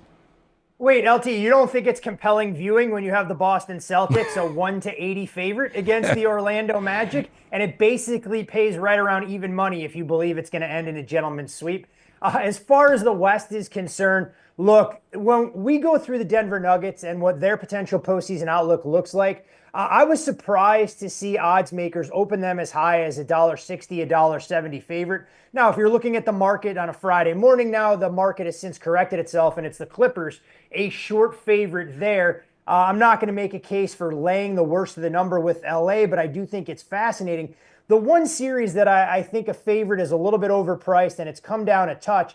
Look, I'm not sure the Lakers should be a $2 favorite over the Minnesota Timberwolves. This is a Timberwolves team that's got a little bit more depth. They have youth on their side. It's a team that made a deep run a season ago. And while you do worry about Rudy Gobert and the defensive liability he can be, against Luka Doncic and this cast of Lakers compared to what we saw last year, I think the Timberwolves are going to be able to steal potentially game 1 or game 2 in LA and make this series much more competitive than the number suggests. And if we're looking to drill down for individual games, I like the Rockets quite a bit in game 1. I think you're going to see that youthful energy and Ime Udoka make some adjustments for a Warriors team that had to fight a little bit more than they would have liked against the Grizzlies just to get here. I'm not going to say the Rockets win the series, but I do think it's an extremely cheap price in game 1 if you're looking at the money line. As it pertains, Fuhrman, to the Nuggets, very rarely have you had to handicap a team in the playoffs that fired a coach this late in the season.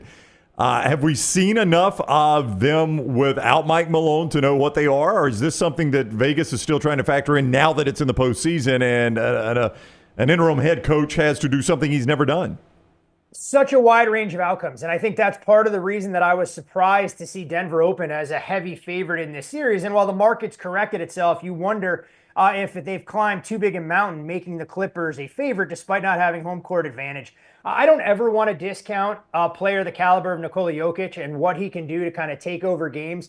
But this is a Clip side that finished 18-3 over the final 21 games. You saw the emergence of Zubac as a defensive stalwart in the middle. You can make the case that Kawhi Leonard has regained some of the form that he had when he put the Toronto Raptors on his back and took them to the NBA Finals.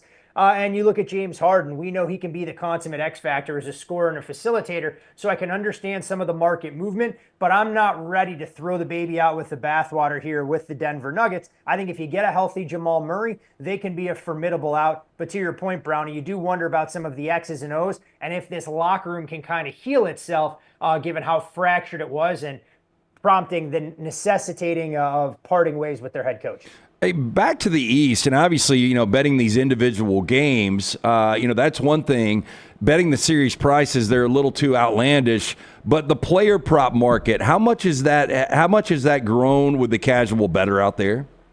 It has definitely grown in popularity. The liquidity you're seeing in the markets, even during the regular season, a far cry from what would have been available 3 to 5 years ago. And while you do, of course, have the storylines, whether it's Terry Rozier or Janae Porter with some of the nefarious activities around them, when we get into the postseason, you'll have a lot of the players, points, rebounds, assists, a combination of a couple of the main categories right there at your fingertips. And so as an odds maker, you love to be able to expand the menu, find a way for people to get more involved for series, at least on paper, that don't look to be that competitive. But I would tell people who are handicapping some of these markets for the first time, don't just look at the season averages. That's what odds makers are using to kind of derive some of these numbers. So look for a player that comes off an uncharacteristically good or bad performance, especially from a shooting regression standpoint over the course of a best of 7, and look back at some of the previous meetings between these teams. Figure out some of the defensive assignments, players that may or may not have been available, because if you're just looking at season averages and you're going, this player averaged 28 points per game against this similar foe, and we see their over-under set at 26.5. It's not coincidence that those are a lot of the figures you'll see on the board. Todd Fuhrman, BetTheBoardPodcast.com on the Alexander Shunnarah Trial Attorneys Hotline, BetTheBoardPodcast.com, and at Todd Fuhrman on social media. You may have kind of answered this, but I'll just sum it up in one question to get the official answer. If I take Oak City and Boston off the board, out of the West and out of the East, who down the line could you make a case for winning this whole thing? The easy answer in the East would be Cleveland, but I'm not ready to back the Cavs at a price shorter than 2-1. I do think it really is a 2-horse race. I know people may try and make the case for the Knicks that if they're able to get everything together with some of the veterans that they have in that particular group, that maybe they can be a little bit of I guess I'll call it a Cinderella for a lack of a better term. But the West is where things get a little bit more interesting because, as you mentioned, Brownie, the Thunder eat up so much of that win equity as the odds-on favorite, and people are quickly gravitating towards the Lakers and Warriors, given some of the veteran leadership and the championship pedigree. But I think both of those rosters are a little bit flawed. So for me, if I'm going further down the board because I don't trust what's going on with Denver, I think the Clippers and the Timberwolves are the two teams that kind of jump out to me. And I wouldn't rule out the T-Wolves at a price tag right around 25-1 to come out of the West as a little bit of a long shot there that might be worth a small nibble. I'm sure you've been asked this question before as we transition to baseball for a second. If the Dodgers are going to win 100-plus games, why would I not just bet $100 on every Dodgers game? The Dodgers sitting at 14-6 right now. Explain to people that still don't understand betting baseball with money line prices. Now, this is educational. Yeah, now. Why you would not bet $100 on a team that would go 162. The big issue will be the numbers and being able to outrun the math that you alluded to. I mean, you look at the Dodgers pricing when they're playing some of the mid-range teams and some at the bottom of the barrel. I mean, this is a team that's going to be a $3 plus favorite more often than not. And when you're looking to lay those kind of substantial prices, the Dodgers essentially have to win 3 out of every 4 games for you to be in a break-even spot. Now, LT, I'm sure you've heard this plenty over your years of handicapping baseball, and plenty of people have been in my ear early on in the season. Well, to negate some of that money line juice, why am I not just laying 1.5 runs with the Dodgers? And again, if it was that simple and that straightforward, that you could bet a team you thought was going to win 100 games on a night-in, night-out basis, you'd be able to turn a substantial profit. But it won't be that easy, and I caution people from kind of taking that approach when you're looking to bet the best teams. If anything, try and identify a team that you think is a little bit under the radar, can finish in that 70 and 92 range, and oftentimes that'll offer you more opportunity in the betting market on a night-in, night-out basis. So I assume by you asking that question, people actually... Oh, I've had people like, why not just play the Dodgers every night? So, like, they think nobody in Vegas has ever thought about it. Yeah, like, right. Vegas is going to be like, oh, my gosh, we never thought anybody would do that. You would think for all of these outlandish theories that are there, and trust me, I know LT gets them all the time, and I get them not only on social media from a lot of my friends that have gotten more involved in betting with some of the legalized jurisdictions that are out there. You don't wonder any longer why the sports books continue to stay in business and why the parlay is what continues to line their balance sheets every single sport. Yeah, I mean, just as an example, Fuhrman, the other night, and I forgot they were minus 370, and tonight, on the road against Jacob deGrom, they are laying 135. It's just not wild to see some of these numbers that are there. And look, as we know with Major League Baseball, you guys are fans of the sport. None of these teams are going to determine their championship medal by how they perform in the middle of April or May. You can have teams that are scuffling by that really find the afterburners late in the season. And I frankly can't wait until we see how this Dodgers team is going to be priced for some of those late season series against a Rockies team that may be lucky to get to 50 wins on the regular season. Am I right that Cam Ward is 2,000 to 1 to be the first pick?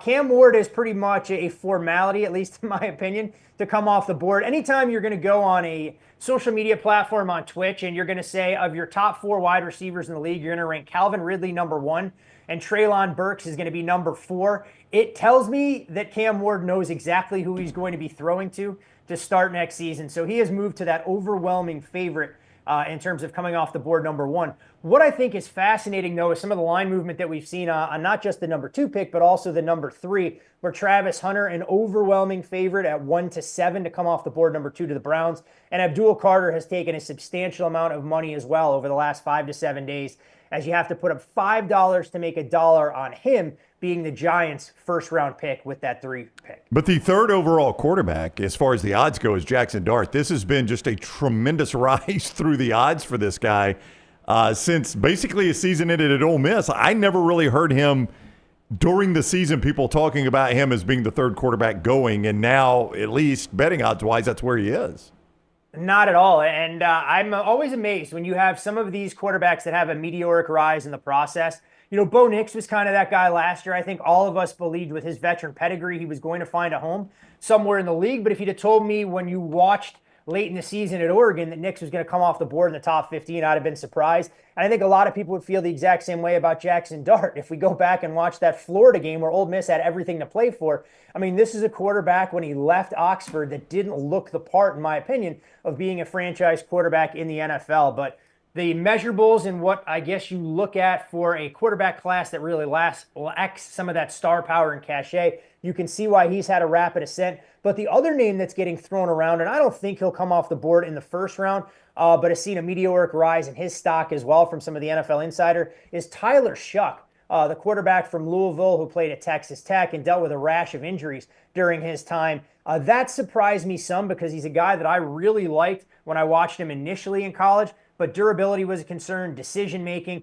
He may be the 4th quarterback off the board, but I still think if you're looking to try and bet under 2.5 quarterbacks in the first round at a price tag right around plus 240, it does offer a little bit of upside if we see this class struggle as much as the group with Kenny Pickett, Malik Willis, and Matt Corral a few years ago did. All right, he is Todd Fuhrman, bettheboardpodcast.com for all the games and all the things we discussed and more today. Bettheboardpodcast.com, at Todd Fuhrman on social media. Fuhrman, thank you very much for the time. I know you don't like super speedways, but be thinking of a Talladega pick for us next week when we do this segment, okay? We'll figure out something, but right now, before the numbers are widely available, I have to imagine my man Ryan Blaney's going to open up in that 12-1 range.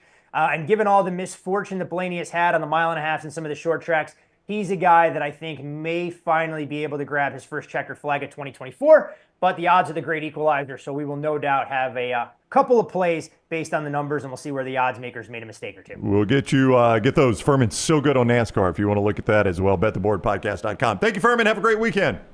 Always a pleasure, gentlemen. You guys do the same. All right, buddy. Take care. Todd Fuhrman with us on the Alexander Shunnarah Trial Attorneys Hotline, at Todd Fuhrman on social media.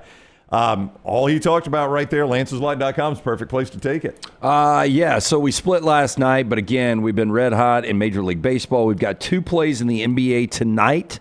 We are 3-1 so far in the postseason in the NBA. 2 plays in Major League Baseball. Always a free play. It is brought to you by our friends at Hemp Hill Services. They want to remind you, I think the temperature is going to be in the 80s today. They're actually coming out to my house to make sure my HVAC is ready to roll. If you need the new HVAC system, $1,000 off right now, plus 0% financing. Call Adam, Chad, Andrew, the guys at Hemp Hill Services, 205-229-2090. That's 205-229-2090 or hemphillservices.com. Also, our guy Greg from Pell City, Storm Restoration Roofing, stormrestorationroofing.com, or Greg from Pell City on Facebook is where you find him, or just give him a call if you need him to get up on that roof and see if maybe some of the storms that have recently come through have done some damage, or if it's just time for that roof replacement. He's going to be honest with you. That's why we tell you to use Greg, 205-542-3531. That's 205-542-3531. Insurance roofing claims. He works with the insurance companies very well. He can just inspect it and tell you kind of where you are in that lifetime of your roof. And he'll come down the ladder sometimes and say, you don't need a new roof. But when he does that, remember him 2 or 3 years from now when you do. 205-542-3531. That is Storm Restoration Roofing, our guy Greg from Pell City. Coach Prime, Deion Sanders. This story didn't really do much for me until he commented on it. But Deion Sanders at Colorado, they at Folsom Field are going from natural grass to turf, artificial turf. He was in a press conference. He was asked about it. I don't know that he had commented on it before. He said, the reason we're doing that is we want to host college football playoff games. So we want our field to be ready in the winter when they're playing the college football playoff. We're not going to have natural grass. We're going to have artificial turf. $1 million. Hey, dream high, right? $1 million to put the turf in. But this guy continues. He just had a contract extension, making him one of the highest paid coaches in college football. His kids are now gone. His figuratively adopted child, and Travis Hunter, who he talks about being a son, is now gone. He's had a contract extension, and he's talking about we are doing what it's going to take to get in the college football playoff. I thought the guy'd be going by now. I'm 100% sure. Yeah, look, and he obviously, I think he exceeded everybody's expectations except his own. When you lose Shedeur Sanders, and I know he's become a polarizing guy when it comes to the NFL draft that starts next Thursday, but still, that is, for Colorado, definitely a generational quarterback. And odds to be the second guy off the board, though, or second quarterback off the board. Still, but I don't know if he will be, though. You think Jackson Dart will go in front of him? Possibly. Wow. Yeah, it's a possibility. But then you lose the greatest player in Colorado history in Travis Hunter, and now you bring in, the good news is you've got a guy that started 29 games at Liberty and Caden Salter, but you got to replace, so much. The offensive line did get better. The defense got better. I just don't know what they've got talent-wise compared to the rest of the Big 12. For Alabama fans, Jaheim Otis. Yeah. Where would you put the realistic over-under on him at Colorado? Considering all of this, considering that all his family is now gone, he's done this big contract negotiation. He's talking about we're changing the field surface so we can now look. Are you talking about years for him? I'm talking about years. Okay. I thought you were going to talk about games this year. No. I'm sorry. Over-under. 2.5 more. Which is crazy. So, think he's going to be there at least 4 years. Which is far longer than I ever dreamt he would be there.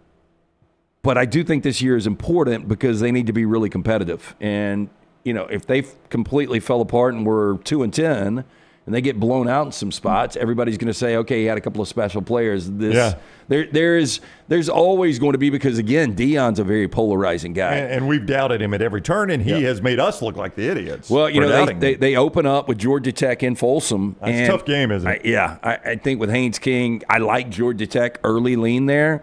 Week 3, they go to Houston. So, they're probably going to have multiple losses coming out of September. Other games in the Big 12, BYU is going to be really good. They get them at home. They've got to go to TCU, to Utah, to West Virginia, and to Kansas State. So it's not like it's a gauntlet of a schedule, but, coming off of 9-4, 5-7 maybe. I mean, it's a step backwards, there's no doubt. But when you lose Shedeur Sanders and Travis Hunter, almost any coach is going to take a step backwards. Yeah, well, I mean, and you just look at the history of Colorado football over the last couple of decades. You had that 1 year where in 2016 they played for the Pac-12 championship. But outside of that, 5-7 was a good year at Colorado. How do you feel about Carson Beck at Miami? I'm about to read a quote to you from his offensive coordinator. This is his offensive coordinator saying Shannon Dawson's his OC. Okay, well, saying what he told me. At this time last year, I was pretty convinced that Cam Ward wasn't going to be the number 1 overall guy this week. It was going to be Carson Beck. Right. I just think Carson Beck's got the size. He's got that live arm, and just had a really average year that ended in injury, and now he takes off and leaves Georgia to go to Miami. I thought it was, outside of the obvious, his girlfriend, the Cavenders, is at Miami. Outside of that, it didn't really make sense. He's taken over for Cam Ward, who we just talked about with Fuhrman, is as big an odds as you'll ever see. 2,000 to 1 is pretty big odds. You don't see that one very often. Be the first bet. And you know what's also crazy is you could make 1 to 2,000. I said that wrong, right? He's 1 to 2,000. Yeah, 1 to 2,000. You could make the argument that Carson Beck is maybe the most talented quarterback coming back to college football, and he's going to be. You can make that argument, yeah. And he is going to be a downgrade from what they've got what they had for the overall number 1 pick, yeah, because he's not likely to be that. He was talking to his offensive coordinator Shannon Dawson. This according to CBS Sports, about taking over for Cam Ward, who's about to be the overall number 1 pick. And his quote, Shannon Dawson said, "Here's what Carson Beck told me. That blank don't bother me. Even though filling Cam's shoes around here seems big, to me it's like, dude, stop. I followed a guy that won 2 national championships, then we won the SEC." He's obviously talking about Stetson Bennett. "This ain't nothing for me." And here's the kicker. "Y'all got beat in the Pop-Tarts Bowl." Talking about Miami? Yes. Wow. That's what Shannon Dawson, his offensive coordinator, said. That he said is, "I followed a guy that won 2 national championships. We won the SEC. This ain't nothing for me. Y'all got beat in the Pop-Tarts Bowl." Yeah, but you asked Georgia fans how the encore was with Carson Beck. Not great. Yeah. But he did. He's not wrong about that. Replacing Stetson Bennett was tough. Yeah. Oh, look, Stetson Bennett, you can make the argument, and this is crazy, but the most accomplished player in Georgia history, I think most would say Herschel Walker. Yeah, Herschel's definitely the best. You've had a lot more that are, if you're going to go best, there's a lot more in front of Stetson Bennett. Champ Bailey, Hines Ward, Herschel Walker, guys like that. I don't know, though. I'd put Champ Bailey in front of him for sure. Pure talent, maybe. Richard Seymour? I think we sleep on how good Stetson Bennett ended up being. I'm not a Georgia fan. I don't know what Georgia if fans I could get Stetson Bennett his final year at Georgia, I think I would take him over every returning quarterback in college football. This year? Cade Klubnik, John Mateer. Just throwing out some names. Obviously, Arch Manning, a guy that we haven't seen consistently for an entire season. Man, Rocco Beck. Moment. I would take Stetson Bennett over any of those guys. But as far as just great at their position, Champ Bailey was better at his position than Stetson Bennett was at his. Okay, but how about this? The most important player in Georgia history. Yeah, when you have a quarterback, that's always going to trump Champ Bailey as a defensive back or Richard Seymour as a defensive tackle, David Pollock. Pollock didn't have a great NFL career, but don't let that – people shouldn't forget how great he was as a college player. He had a great college career. Look, and I think Pollock would have had a really good NFL career if he doesn't have the neck injuries. Yeah, that's very, very scary. All right, we mentioned New Life Art a lot. Our guy, Daniel A. Moore. Don't know who paints the great moments in Georgia history. Somebody has to, though. Herschel's been in those. Stetson Bennett could be in those. The great moments, though, in Alabama and Auburn football history, painted by Daniel A. Moore. Code TNR when you go to DanielMooreArt.com. The legend is what Scott's showing you there. That's the draft of the tribute to Coach Nick Saban and his 6 national championships. They've also got, if you still want a gift for a 2025 calendar, still available. Code TNR gets you 20% off. TNR gets you 20% off. Deuces Wild there. All the great works for Daniel Moore right there at DanielMooreArt.com. That is DanielMooreArt.com. And use code TNR to get 20% off your order there at DanielMooreArt.com. And our guys at New Life Art. As we mentioned, also the Indy Grand Prix is coming back to Barber Motorsports Park. We were out there yesterday with Scott McLaughlin, the 2-time defending champ, going for number 3, trying to dominate that track there, the Indy Grand Prix of Alabama track. And you can go see it for yourself. See if you can do it, IndyAlabama.com. And it's the road to the Indy 500. O'Ward, Dixon, Newgarden, all going to be there. Abby Stockard, Miss America, giving you the most iconic command in all of racing. May starts at the Children's of Alabama Indy Grand Prix, powered by AmFirst. Tickets selling fast. Get yours at IndyAlabama.com. IndyAlabama.com. 4 Downs is coming up. But on Facebook each day, Lance gives his question of the day. They often make you think. We talked about yesterday's. They should make you think. Yesterday's was, you've got a free throw for $1 million, or you can be handed $10,000 and walk away. Which one do you do? $10,000, or you take the $1 million shot. You make it, you get $1 million. You miss it, you get nothing. So go to Facebook, Next Round Live, comment, give us your thoughts on Lance's question. Your question today made me think, and that question today that you could go see the video and comment on Facebook is? How do you think Kalen DeBoer would have answered this, by the way? Oh, geez, guys. So here's your question that's how he would have answered. Yeah, here's your question of the day. If you have a death row inmate on death row, and we're out of appeals like this guy is. He's on his way to the big yellow mama. I mean, we've got a date set and everything, and he has a heart attack. Do we revive him? I say natural selection, save taxpayers money, but I mean, what is the obligation? Yeah, that's the old, like, if you drop and break something, I was going to throw it away anyway. I mean, I guess. So, does it happen on the same day he's scheduled to be? Oh, okay. No, well, I mean, but all appeals have been exhausted, Jeeves. I mean, there's no changing this. Yeah, he's dead man walking. I mean, I guess technically even up to the last moment the governor could, call, but I mean, if all the appeals have been exhausted. See, I guess personally, I would think it just saves people money if you don't revive them. Yeah, that's what I was thinking. But, there's the other side, the flip side of the coin. Like, for what this guy did, he needs to suffer. So bring him back where then we go needle or chair. Yeah. I mean, I would argue in most cases the suffering's about to begin for this person. Yeah. It's not 100% true, but. So that's your Good Friday question of the day. I didn't say they were all happy. I just said they're all there at Facebook. They make you think a little bit, right? Is that fair? Yeah. Next Round Live on Facebook and all social media. Go follow us there at Next Round Live. We will do 4 Downs when we return. Woodhouse Day Spa, though. We've got a Mother's Day coming up. It's a good idea. Graduation gifts. Yeah, all those things. And just the simple fact, like, if you want to get out and play golf all weekend, I don't know. Brown typically doesn't play on the weekends. No, I'm a weekday golfer. Yeah, I don't blame you. But a lot of people want to get out and they want to play on the weekends. This is a simple solution. Hey, honey, I'm going to play 18. I'm going to send you to the summit, to Birmingham's best day spa, the Woodhouse Day Spa. You can order that special person gift online 24/7. Go to birmingham.woodhousespas.com. Order that gift card. Let her choose from a menu of over 70 options, including massages, body treatment, skincare, waxing, nail services. Woodhouse Day Spa, voted America's best day spa since 2009. You can, again, order online, birmingham.woodhousespas.com, or just stop and see Stuart and that great staff conveniently located at the Summit Shopping Center. Very important. Tell them the Next Round sent you. Take the next round anywhere you go with official Next Round gear. Buy yours today at nextround.store.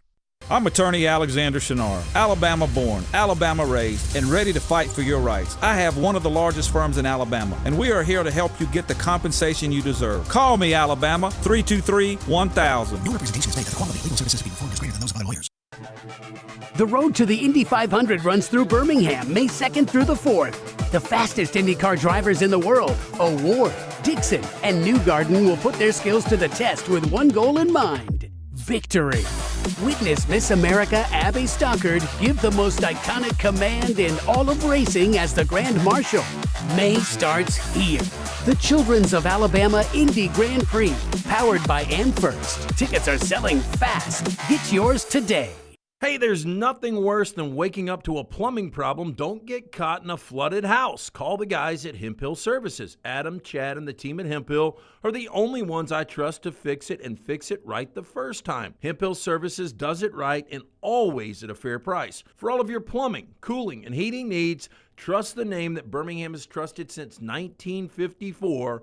That is Hemp Hill Services. Call now, 205-229-2090. That's 205-229-2090. Hey, for all of your IT and printing needs, reach out to our friends at Xerox Business Solutions. Look, I'm still one of those old school guys. I print my notes every single day for the show. If you watch the show here on the next round, you see all the notes in front of me. From day one, Xerox Business Solutions, they've been with us here at the next round. Local for over 45 years. For all of your IT and printing needs, visit XeroxBusinessSolutions.com or call 205-969-3000. That's 205-969-3000.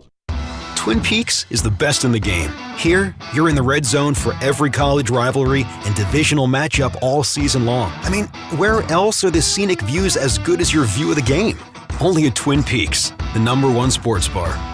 The biggest and baddest track in NASCAR, Talladega Superspeedway is ready to put on another amazing show in April. If you've never been to this track, you've got to come check it out. 2.5 miles of nothing but pure speed and incredible action at every turn. Don't miss the Jack Links 500 NASCAR weekend at Talladega Superspeedway. It's April 25th through the 27th, and you can get your tickets right now at TalladagaSuperspeedway.com. That's TalladagaSuperspeedway.com.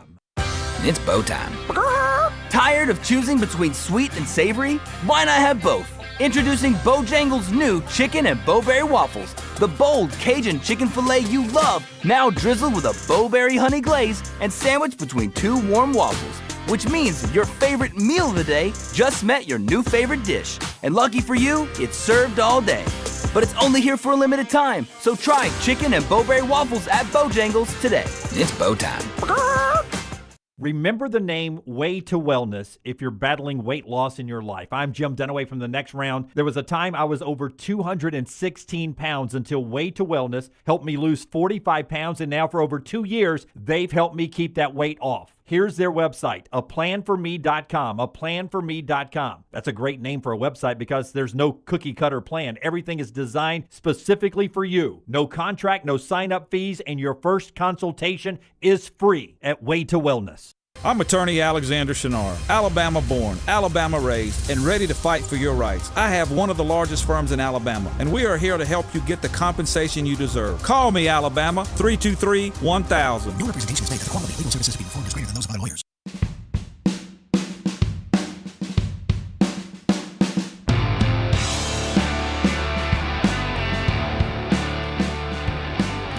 We're about to get to 4 downs here on the next round, presented by Bud Light. Easy to drink, easy to enjoy. We are live at the Birmingham Racecourse Casino Studios. We appreciate you joining us on a Good Friday as you get ready for an Easter weekend. Safe travels to everyone as you guys get out and about and enjoy the end of the spring games. I think South Carolina spring game is tomorrow. I doubt you'll see a ton of Lenora Sellers in that. I don't even know if they're doing a game or just a glorified practice. Yeah, I can't keep up with it now. I can't either. I don't even know who's doing games or not, much less when they are. I did see, I'll tell you this, as I'm pulling this, though, I did have a buddy respond to the question of the day, and he said, something to think about. Why did they swab the condemned's arm with alcohol wipe before putting in the IV for a lethal injection? I have thought of that. Yeah, we could probably be pretty reckless with that one, couldn't we? Yeah, I mean, that really doesn't make sense, right? Yes, yeah. Well, they're going to get an infection. Yeah. Colorado, Michigan, A&M, I know they have got... yeah, you mentioned South Carolina. I saw Sharon Moore today talking about still evaluating the quarterback position. So important. They were so bad at quarterback last year, Michigan was. They were. So bad. And they did figure it out defensively at the end of the year. Duke, their game Saturday. Houston's game Saturday. Michigan, again, is Saturday at noon. Arkansas, 1 o'clock Saturday. Mississippi State, 1 o'clock Saturday. Oklahoma State, 2 o'clock Saturday. A&M, 3 o'clock Saturday, SEC Network. Texas Tech, Saturday, 3 o'clock. Utah, 3 o'clock Saturday. Colorado, 4:30 Saturday, ESPN2. Coach Prime. That's it. Yeah. That's the Power Four that actually will have spring games. Again, I don't know what that looks like. Yeah, who even knows what it looks like anymore? You can watch those, by the way, while you're having some fun at the Golfus, a fun social hangout with the buddies right here in Birmingham. 3 great locations, Vestavia, Trustful, Highway 280. Birmingham's best golf simulators. You bring your own food, you bring your own drink, you bring your own alcohol, and you have a great time there at the Golfus. Great place for a meeting, too. You get out of the office, the old boring meetings, and do some team building and have a fun meeting there at the Golfus. TheGolfus.com for more information, and to book a bay, TheGolfus.com. You'll always find it dry, 70 degrees, never any wind, never even rain. You don't have to worry about that. All the courses you see on TV, and I do mean all of them, every course you see, the pros play, you can play right there at the Golfus. TheGolfus.com for more information, TheGolfus.com. I want to go back to a story we talked about to start the show. Joey Freshwater on social media says he was listening to a SiriusXM interview with a Notre Dame guy that said C.J. Carr had an amazing spring. We mentioned at the start of the show that Stephen Angeli, the Notre Dame quarterback that played in the college football playoffs for a possession, is in the transfer portal. He said that apparently C.J. Carr had been so good, he had already passed Angeli, and that's why Angeli hit the portal. I'll tell you this, if you're a Notre Dame fan, and this might be a reason to take a flyer on Notre Dame for the win total this year. If Carr's that good, like if you're Angeli and everybody viewed you as the guy that was going to take over for Riley Leonard, and you got crushed that bad in spring competition, how good is the Carr kid? He must be. I mean, if Angeli was anything like we saw in the playoffs, this Carr kid must be pretty good. Yeah. But, boy, he's got a tough start. I mean, their first 2 games, we've talked about it, at Miami, bye week, and host Texas A&M. But if you're it is a tough start. But if you're a Notre Dame fan, like, you know, on one hand, you're a little disappointed that he's transferring, but at the same time, you're like, damn, how good is this C.J. Carr kid? Yeah. I don't know anything about C.J. Carr. I really don't much either. Consensus 4-star recruit. Is it Saline, Michigan? Saline, Michigan? Maybe. 6'3", freshman, 37th overall prospect, 3rd quarterback, top prospect in the state by ESPN. I mean, Notre Dame's 4th game, so they open at Miami. They've got a bye after that. Then they play Texas A&M in South Bend. Then they play Purdue in South Bend. And then they're at Arkansas. So I ask you, what is Arkansas's record going into that game? They host Alabama A&M and Arkansas State. They should win both those. But then they're at Ole Miss and at Memphis in back-to-back games. They probably split those? Yeah, I think split. I mean, so that's a 4-1 Arkansas team playing host to Notre Dame. That'll be a tough environment for whoever the starter is. Yeah.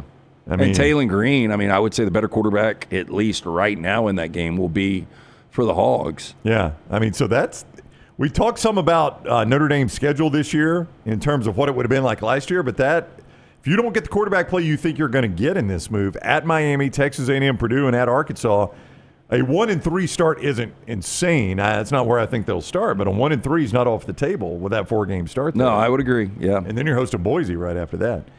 All right, let's do 4 downs. It's presented each day by Bojangles. You no longer have to choose between sweet and savory at breakfast. You get them both right now at Bojangles for a limited time. Their signature Cajun chicken filet drizzle with a bowberry glaze, sandwiched between warm waffles, and available for a limited time.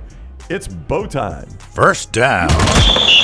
Kourtney Kardashian is 46 years old. If I asked you about her career, ultimately, Kourtney Kardashian or Courtney Cox?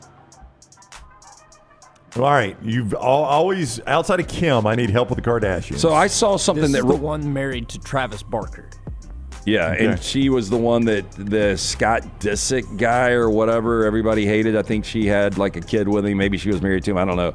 I did see this thing it ran the other day, and it was like Kim Kardashian now is worth like $2.7 billion. Wow. And then it went down, and I think it was Kylie Jenner was next, and it just had all the Jenner's net worth. And this particular Kourtney Kardashian was, I don't know, $50-60 million. Yeah, it's Courtney Cox worth more than that, yeah, right? Yeah, I would go Kourtney Cox. I would go Courtney Cox. And then based so, on the yeah. fact that Kourtney Cox has done something, like I give the Kardashians credit that they found a way to make money? Yeah, that they make money off this really just dumbfounding content. But yeah, I think I would go Courtney Cox on this one, though. Outside of Friends, Scream.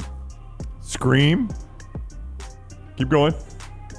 You're going to have to Google now, aren't you, Jeeves? You have to go to Google. I mean, well, outside of Friends and Scream for Courtney Cox. Oh, there's the Bruce Springsteen video. Okay. 3,000 Miles to Graceland, I think, with Ace Kurt Ventura. Russell and Michael Keaton. Ace Ventura. Yeah, Ace Ventura. I mean, that was we're her not first, exactly talking Godfather here. her first film role, though, Yeah. from because she still had that really early 90s hair. Yeah, but by and large, Jennifer Aniston succeeded outside of Friends. Lisa Kudrow really did not, Nope. did she? Nope. Not really. Matt LeBlanc really, I mean, he tried to reboot that character a couple times. I mean, critically did acclaimed all for right. Extras, which I never saw on Showtime. But, I mean, far and away, Jennifer Aniston and then Oh, no everyone doubt. else. But I don't think any of those guys cared because they made so much in residuals with their syndication points. I mean, the late Matthew Perry really didn't succeed that much. I mean, he had a couple roles here and there. David Schwimmer might be the second most successful out of that show. Probably. I mean, I imagine he made a good chunk of money off of the Madagascar movies. Yeah. There were so many of those, and he was in all those, right? Yep, he was the giraffe. Yeah. Second down. James Woods, always really appreciated him as a good character actor. Oh, yeah. Always very sarcastic, but I always thought he was a fantastic actor. 78 years old today. Ultimately, better career, James Woods or Charlie Woods? Charlie is Tiger's son, for those that do not know. Listen. Taking a flyer here, right? Yeah, you are. This sounds like criticism of Charlie Woods. It's not intended. Is that I'm just saying the odds tell you Charlie Woods never makes it. Yeah, and I mean, the thing about James Woods, I liked him. He had his place in cinema, but I don't think he was ever really considered a star. Yeah. And it's not like, he had like major groundbreaking roles that people would point back to. Yeah, it's really, really hard to make it on the PGA Tour. Exceptionally hard to make it on the PGA Tour. And to think that a father and son are going to have that level of success it's just unprecedented, really. I mean, they're okay. Well, two things I would ask you: almost unprecedented. How good's his swing? Oh, it's beautiful, and Yeah. he's got the greatest that's ever done it as basically a mental coach for him. Well, and that's what I was going to ask you. Yeah. Mentally, where do you think Charlie is? I guess that's impossible to get in the kid's head, but Right. like, do you think it benefits that he grew up around that, and that day to day he's got the tutelage of a guy like Tiger that was maybe the most mentally strong player we've ever seen. Perhaps so, but sometimes that can also play against you. Like, what is his hunger level? He does not have to succeed as a professional golfer to have a meal. You think Charlie's going to be fine? Yeah, I think he'll be okay. I think Dad's money is going to last for a long time, and that becomes an issue. I mean, some of these guys, it's play golf or go sell insurance. Yeah, if I was Charlie's brother, I'd go to the country club and he could hit balls on the range, and I'd be laying out at the pool. Exactly. I'd be running up Dad's tab. So I am going to say, ultimately, James Woods better career. Third down. Conan O'Brien, 62 years old today. If I asked you better career, Conan O'Brien or Jimmy Fallon, not fair to ask myself. I cannot stand Jimmy Fallon. I can't either. He might be the most annoying celebrity out there. And I think Conan is very talented. I would go Conan O'Brien, but I know if Dunaway was sitting here, he would go Jimmy Fallon. You think? Oh, he loves him some Jimmy Fallon. I've just never watched much Conan. Like, I think the same people that kind of like the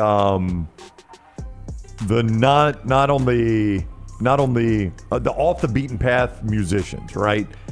I'm not going to be a fan of just the most popular musicians. You got to hear this guy that I think you've never heard of, are the same type of people I think that like Conan O'Brien's comedy, because he was all. I mean, he was kind of an alt-rock comedian. Yeah, that's a much better way of putting it, an alt-rock comedian. Yeah, the College Station comedian. Yeah, I mean, he hasn't necessarily, correct me if I'm wrong, necessarily been given the primetime billing like a Jimmy Kimmel has, or a Fallon, or a Johnny Carson, or a Jay Leno. He's always been kind of like that other guy. Yeah, I don't want to call it a cult following because he's got a big following, but like his podcast, I think it kills it. Oh, yeah. And when he left NBC, he goes to TBS, and I think he was really successful there. I think there's a lot of people, like I think almost everybody in that space respects him. I don't know if you get that with Jimmy Fallon. I don't think so. Like if you were to sit down with Joe Rogan, hey, what do you really think about Jimmy Fallon? That would be interesting to hear. I've always gotten the impression from Jimmy Fallon that he's just probably the meanest guy imaginable. Are you camera. kidding? Yeah. Really? Because he's got to fake being so nice to these people he's just meeting and fake laugh Well, at and I all think of their he dumb tries jokes. so hard to be these celebrities' friends. Like, that's the one thing that he wants in life. Like, I mean, it's no telling what, this guy would do to continue to be friends with Justin Timberlake. I think it's like his goal in life. I think that's why he ended up getting the Tonight Show instead of Conan, because Conan was originally looked at to take over the Tonight Show, I believe. Much more talented, in my opinion, is Conan I O'Brien. guess I am going to go Conan O'Brien. I'm glad we talked you into that. Thank you. Third down. No strong feeling at all on that one. Okay, so Wayne Gretzky, in 1999 today, April 18th, skated his last game in the NHL. Was he a king at the time? At that particular time, I think he might have still been a king. No, Okay. I don't know. I'll look it up. Yeah. Anyway, with that said, is it 100% that Wayne Gretzky is a top 10 athlete of all time? It's probably unfair for us because we're not big hockey guys. Yeah, but I mean, but he was so good and so far and beyond the best to ever do it. Yeah, the athletic ability it takes to play Scott that says sport. he was a Ranger for that last game. Okay, yeah. Ranger. Yeah, I he do not was right, remember played him with being a Messier. I think 100% he's top. I think you make an argument to put him on the Mount Rushmore. I think so, but I think some of his accomplishments are getting past. Ovechkin recently passed, I think it was goals scored in career. I thought it was, wait, it wasn't total points. It was goals scored. You're right. Yeah. Goals scored, Yeah, goal scored. Is you're a soccer guy, Jeeves. Is Pele still considered the best, or is it Ronaldo? I mean, Pele, yes, if you're looking at sort of the all-time and you're considering like history and everything, but I think these days it's more Messi than anybody else. But I don't think. I mean, you guys tell me if I'm wrong. Is Messi considered as good as Wayne Gretzky to me in hockey was so much better than everybody else? Yeah. Like, it's almost a Michael Jordan situation. Yeah, does that speak to hockey or speak to Wayne Gretzky? I think that speaks to Wayne Gretzky. Yeah, like in football, there's so many of these guys. Like, I don't even know if I would put, I guess, Tom Brady based on the championships. But if you did a true Mount Rushmore of sports, like, that you've got Michael Jordan on there. Yeah. I feel really good. Tiger Woods is on there, but I think I would put Wayne Gretzky on there, and I don't know what I would do with a fourth. I think so. So that I would say that makes him top 10. Yeah. Yeah. I'd say top 10 athlete of all time. That's all I got. That's 4 downs? Yep. Presented by Bojangles. For some reason, I thought that was third down. That was because I hit third down. You planted that in my head. I was going to let that go, Tyler. I wasn't going to bring up your mistake. No, I did. Dunaway would have magnified it on you. Did not mean to do that. Thank you very much, Lance, for 4 downs, and Tyler for 4 downs as well. Reminder, NASCAR coming back, Talladega Super Speedway. You could go see it for yourself. The Jack Links 500 weekend at Talladega Super Speedway is April 25th through 27th. TalladegaSuperspeedway.com for tickets there. TalladegaSuperspeedway.com. If you have lived any amount of time in the state of Alabama and have not done this, you are absolutely missing out. TalladegaSuperspeedway.com. That is TalladegaSuperspeedway.com, the Jack Links 500 weekend. Coming up April 25th through 27th, TalladegaSuperspeedway.com. Okay, whether you're working or not on this Good Friday, you're trying to figure out, what am I going to do for lunch? How about Lag's Eatery? You've heard us talking about this new place for the last couple of weeks right there in Avondale. It's a nostalgic brand. Used to be in Homewood right there on Broadway for years. Grew up knowing the Lag's brand.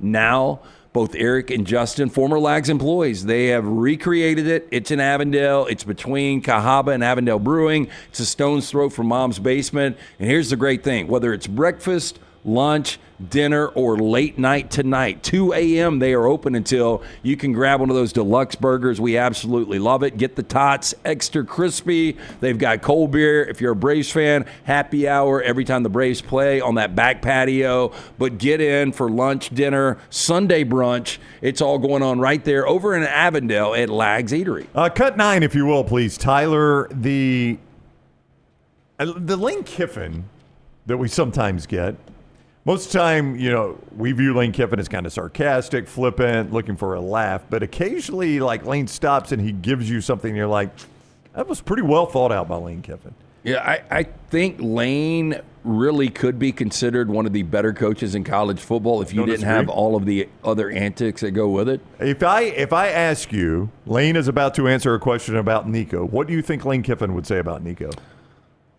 And the whole Nico situation, just coach this whole Nico Iamaleava situation.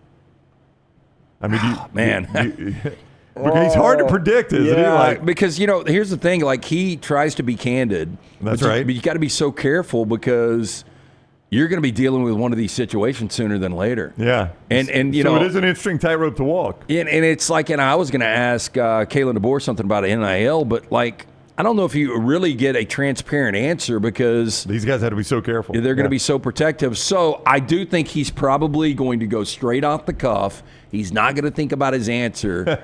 And I think he is going to say, I think he's going to take a shot at either Tennessee or Nico. I would have guessed the same exact thing, but pretty well thought out Lane Kiffin. It's a bit long, stick with it, but here's Lane Kiffin on Nico. There was obviously a big story coming from Tennessee this last week in terms of alleged NIL contract negotiations and a holdout. Maybe not specifically speaking on that situation itself, but just the situation in general. What does this sort of thing mean for college sports? Well, I think that could be a lot of things within that answer. I'm not really going to comment much on that because I don't know all the details, and I think that that happens a lot with media, with fans, obviously nowadays, with how quickly things are put out, or somebody says something from an unnamed source and all those things, and all these comments are made. In this instance, about a kid. And we don't even have the facts to know if the stuff and the narrative out there is even true.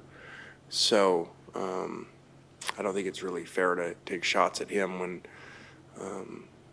all the facts and details of the situation aren't out there and seem to just be, more in favor of the program side, which we're able to have a big voice as a program when a kid leaves or something because we get much more access to the media and controlling the message than the kid does. So I don't know the details in that, so I think it's a little bit unfair what's going on, especially because I hear the other side that those details that are out there are not accurate.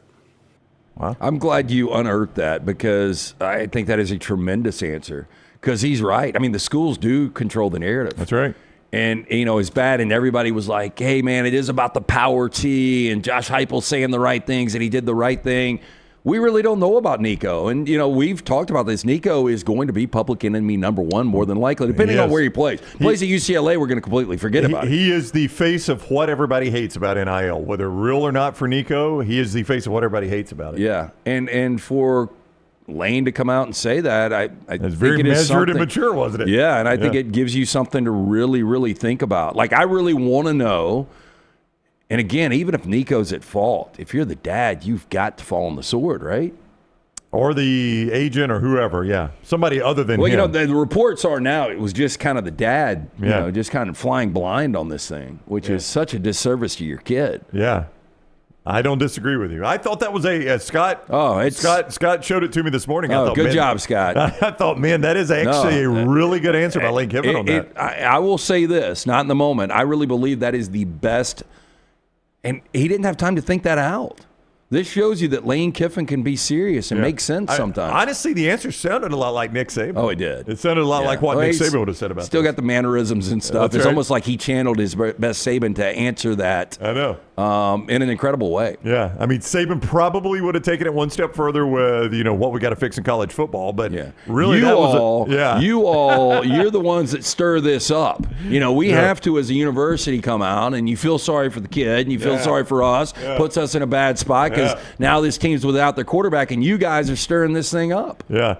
Rusty says in the chat room, I think coaches are going to have coaches' backs in this situation regardless of rivalries or schools. I kind of agree with him. Yeah, I think you got to. And if you believe the Dan Lanning story. And that's what I was about to bring Lanning up. Like, boy, I think that's a mistake what Lanning did. Well, I mean, I think he probably did it not thinking it would go public. Yeah. So you would say. Because your problem is, for those that don't know, Dan Lanning supposedly was the guy. There's a ton of reports that he was the guy that gave Heupel the heads up on the Nico situation. Yeah, and said that they're they're shopping. They're shopping this. Yeah. But at the same time, if you're Oregon, are they taking a look at other people's rosters? Right. Or if you're a big-time player, you're like, can't trust Lanning. He's going to rat me out. Yep. I mean, there was some risk in that, which is why when Lanning was asked about it, he no commented it after their spring game. He was asked about it, and he gave the firm no comment. Because I don't think he won't say yes or no on the record there. He's in a tight spot. I think he thought he was doing the right thing, but also thought nobody will ever find out that he's the one that did this. And now and I it's come would out. be fascinated to see how Bo Nix and Dylan Gabriel and Dante Moore, how their recruitment to Eugene went. Yeah.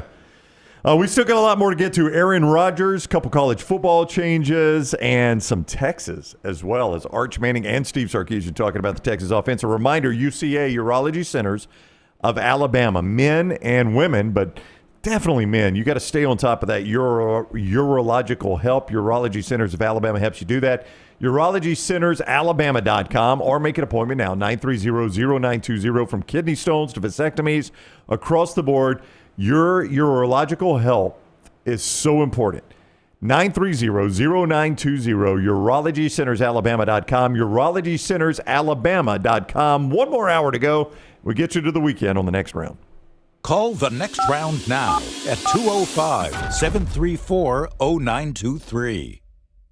I'm attorney Alexander Shunnarah, Alabama born, Alabama raised, and ready to fight for your rights. I have one of the largest firms in Alabama, and we are here to help you get the compensation you deserve. Call me, Alabama, 323-1000. Your representation is made that the quality of legal services being performed is greater than those of other lawyers. Stop by the New York Butcher Shop and pick up the finest in certified Angus prime beef steaks and burgers, premium pork chops, ribs, and all-natural chicken cut to order just for you.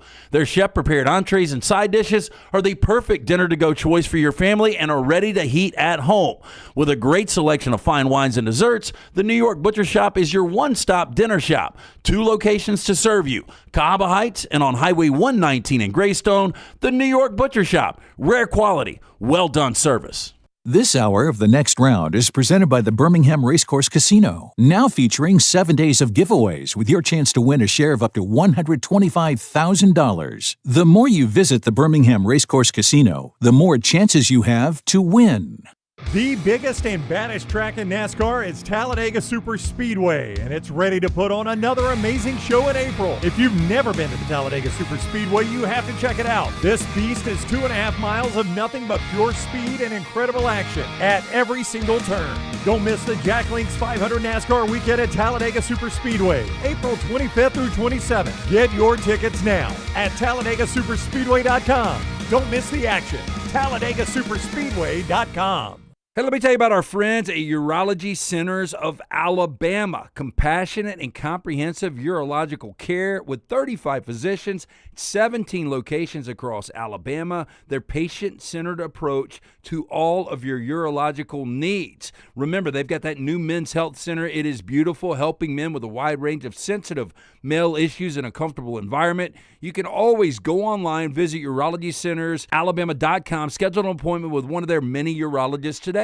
Storm season is here. Make sure you have a plan of action in place right now. Greg from Pell City and Storm Restoration Roofing should be your first call when storms hit. Insurance companies love working with Storm Restoration Roofing because of Greg Nelson's name and reputation in the industry. When storms hit, call Greg Nelson. He's local, 205-542-3531. He's the home of the free no-cost roof inspection. Greg from Pell City on Facebook, 205-542-3531. It's Storm Restoration Roofing. Birmingham's fastest party returns to Barber Motorsports Park May 2nd through 4th. Medical Properties Trust presents the Children's of Alabama Indy Grand Prix powered by AmFirst. Experience 3 days of high-speed action featuring the fastest drivers in the world from the IndyCar Series. Enjoy the Kids Zone, food trucks, beer garden, Ferris wheel, fan zone, and more. The Children's of Alabama Indy Grand Prix powered by AmFirst. Kids 15 and under get in free. Get your tickets now. The 15th annual Logan Martin Lake Fest and Boat Show presented by AmFirst is May 9th through the 11th on Logan Martin Lake in Pell City. The Logan Martin Lake Fest and Boat Show is totally free to the public. Bama's biggest in-water boat show, 80 boats, lake lifestyle vendors, food trucks, beer garden, and live music all weekend long. There's fireworks on Friday night to honor veterans, a mermaid parade on Saturday, and free mimosas for Mama on Sunday. All by going to LoganMartinLakeFest.com, LoganMartinLakeFest.com. Start your day online with our website, nextroundlive.com, for the latest videos, podcasts, and college football stories. It's also a great way to stream the show or shop in the Next Round store. Stay connected by visiting nextroundlive.com.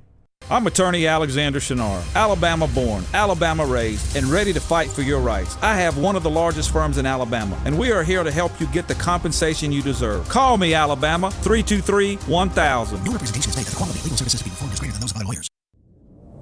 Jim Dunaway, Lance Taylor, Ryan Brown. Live from the Birmingham Racecourse Casino Studios, the Next Round, presented by Bud Light, is on now.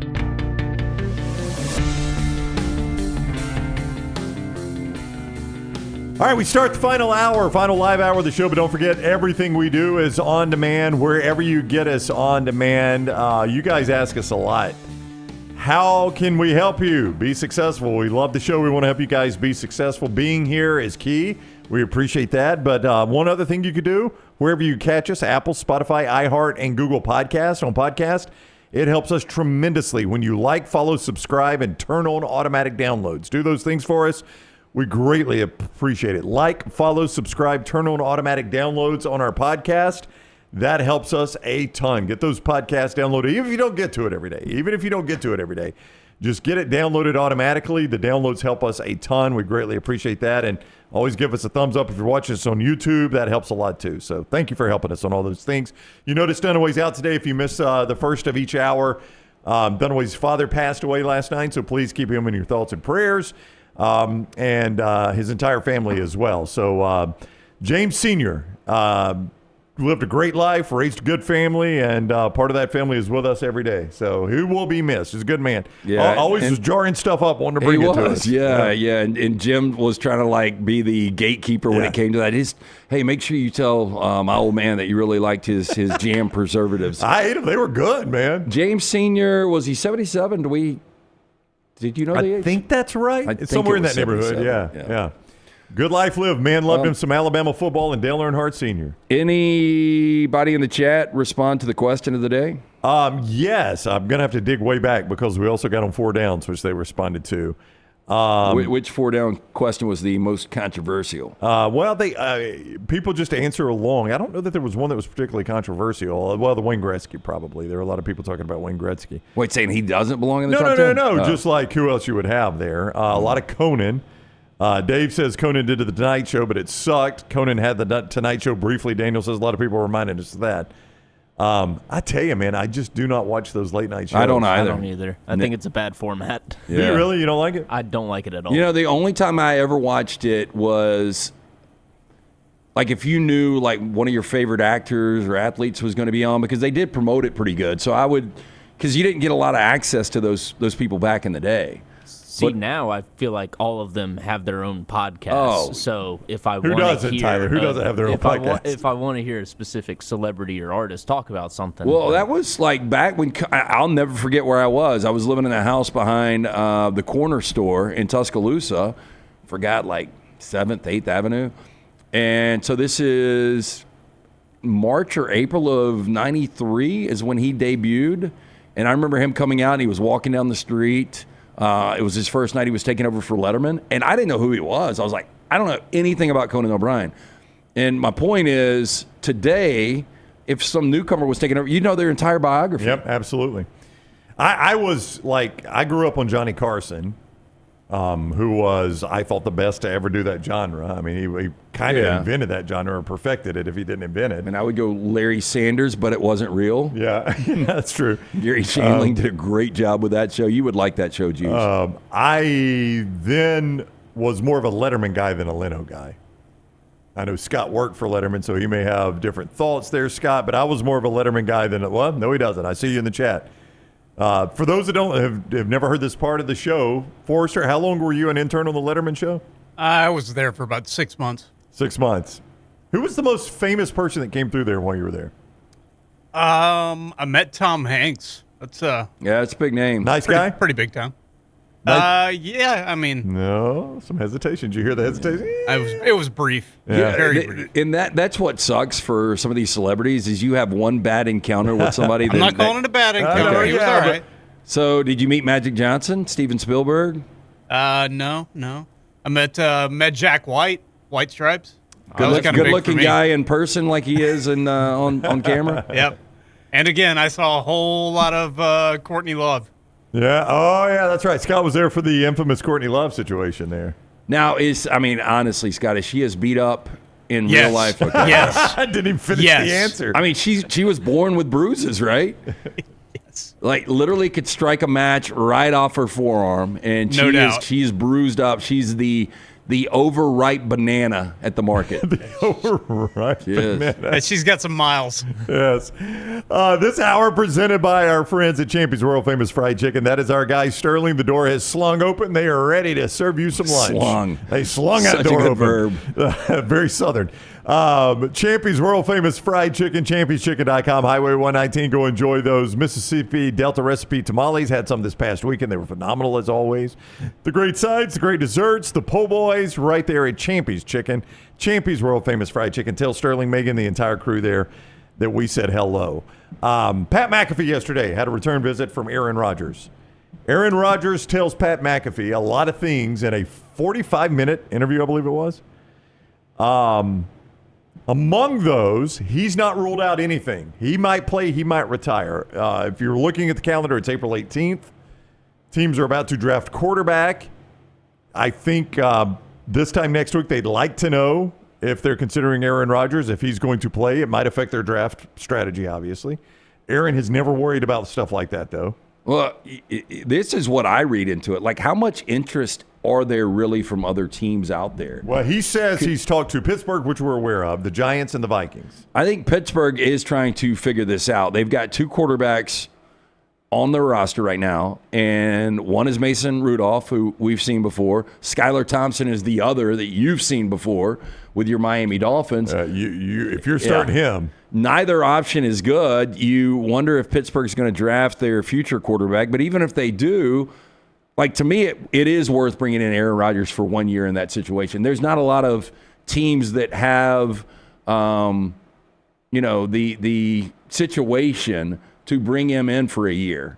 I think what's going to happen, though, is I don't think he's getting any interest, and I think he's going to retire because nobody wants him. And he said it's not about money. He said, I'd play for $10 million, which sounds like, you're a saint. But, I mean, for an NFL quarterback, that is not a lot of money. No, but what's he really worth right now? Yeah. Like, based on his performance last year and – not even playing the year before because of injury. Like, is he worth more than $10 million? Like, if you're a Pittsburgh fan, because it seems like the most likely endpoint for him. If you're a Pittsburgh fan and you hear him say, I haven't ruled out anything, I might just retire. Do you even want him? I want him for a year if we're drafting quarterback. Like, get rid of Skylar Thompson. Mason Rudolph can be that number 2 for now.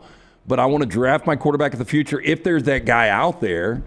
I think another scenario to look at, because we had this discussion, I was with a Falcons fan at dinner last night. You probably know who I'm talking about. I do. But we were talking about Kirk Cousins, and he was asking me how good I think Michael Penix is going to be. And I know Forster's also one of our resident Falcons fan here. But Kirk Cousins is probably somebody that the Falcons would love to trade right now. And if you're the Steelers, would you rather have Kirk Cousins or would you rather have Aaron Rodgers? I would still say Aaron Rodgers. I saw Aaron Rodgers with the Jets last year was not awful. I mean, actually, it was actually good. It wasn't bad. It just didn't equate to anything. Yeah, it didn't equate to anything. Kirk Cousins was just bad. He was really bad in spots. I mean, I think I would go Aaron Rodgers too, because we've seen Aaron Rodgers at his best, not even close. But the other thing is Kirk Cousins seems like he's got a few years left. So it's almost one of those situations where Mike Malone, you brought this up to Todd Fuhrman. Yeah. He gets fired a couple of weeks ago. Well, the fear we hear internally was, well, they might go on a run, and we don't want to keep Mike Malone. That's right. He's going to be just good enough. We got to keep him. Doesn't make a lot of sense. But especially for a guy that's won a championship. If you're the Steelers or the Raiders, not the Raiders, but if you're the Steelers or another one of these teams and you go out and get Kirk Cousins and he plays pretty well this year, then you're kind of in purgatory. Like, what do we do? This guy's 35, 36 years old. He can play a couple of more years, or do we turn to the future? So I do think if you can draft the right guy, bring Aaron Rodgers in. Aaron Rodgers would be a great guy for somebody to learn behind. And I don't know who that Jackson Dart. Let's say Jackson Dart got drafted by the Steelers. I don't believe Jackson Dart. First of all, I don't believe he's going to be a great quarterback in the NFL. It's amazing to me, his ascension in this draft. I hope he is, because I like him a lot. But if Jackson Dart, I don't think anybody views him as a starting quarterback that will make an impact this year. He's not going to be Bo Nix. But if you brought in Aaron Rodgers, if you're the Steelers, and you drafted Jackson Dart and let Jackson learn from him for a year, like, to me, that's a really good situation. And maybe that's what's happening here, is because we're less than a week away from the NFL draft. So some of these teams that maybe have got Aaron Rodgers on their radar, they want to see how the draft plays out. And if they get their quarterback of the future, then maybe you go get Aaron on that 1 year, $10 million deal. Yeah. And that's not a bad option, I don't think. No, I would agree with you on that. It's just the Aaron Rodgers, you sign up for this if you're in the Aaron Rodgers sweepstakes. And I think he loves the drama. I think he does, too. And when I say he's not concerned about the draft, because Nick points out he was always concerned about the draft at Green Bay, he was. I mean, he's not concerned with what this other franchise is going to do in this draft. He's not going to speed a decision up so Pittsburgh can either draft quarterback or not. Well, you're not going to get life insurance at 90, right? Yeah. Yeah, I just don't think he's worried about certain things. Yeah, like I understand when he was a Packer because there was a disconnect between him and the front office where he wanted weapons and they drafted defense every year. Or he wanted a receiver and they drafted his replacement in Jordan Love. And Jordan Love.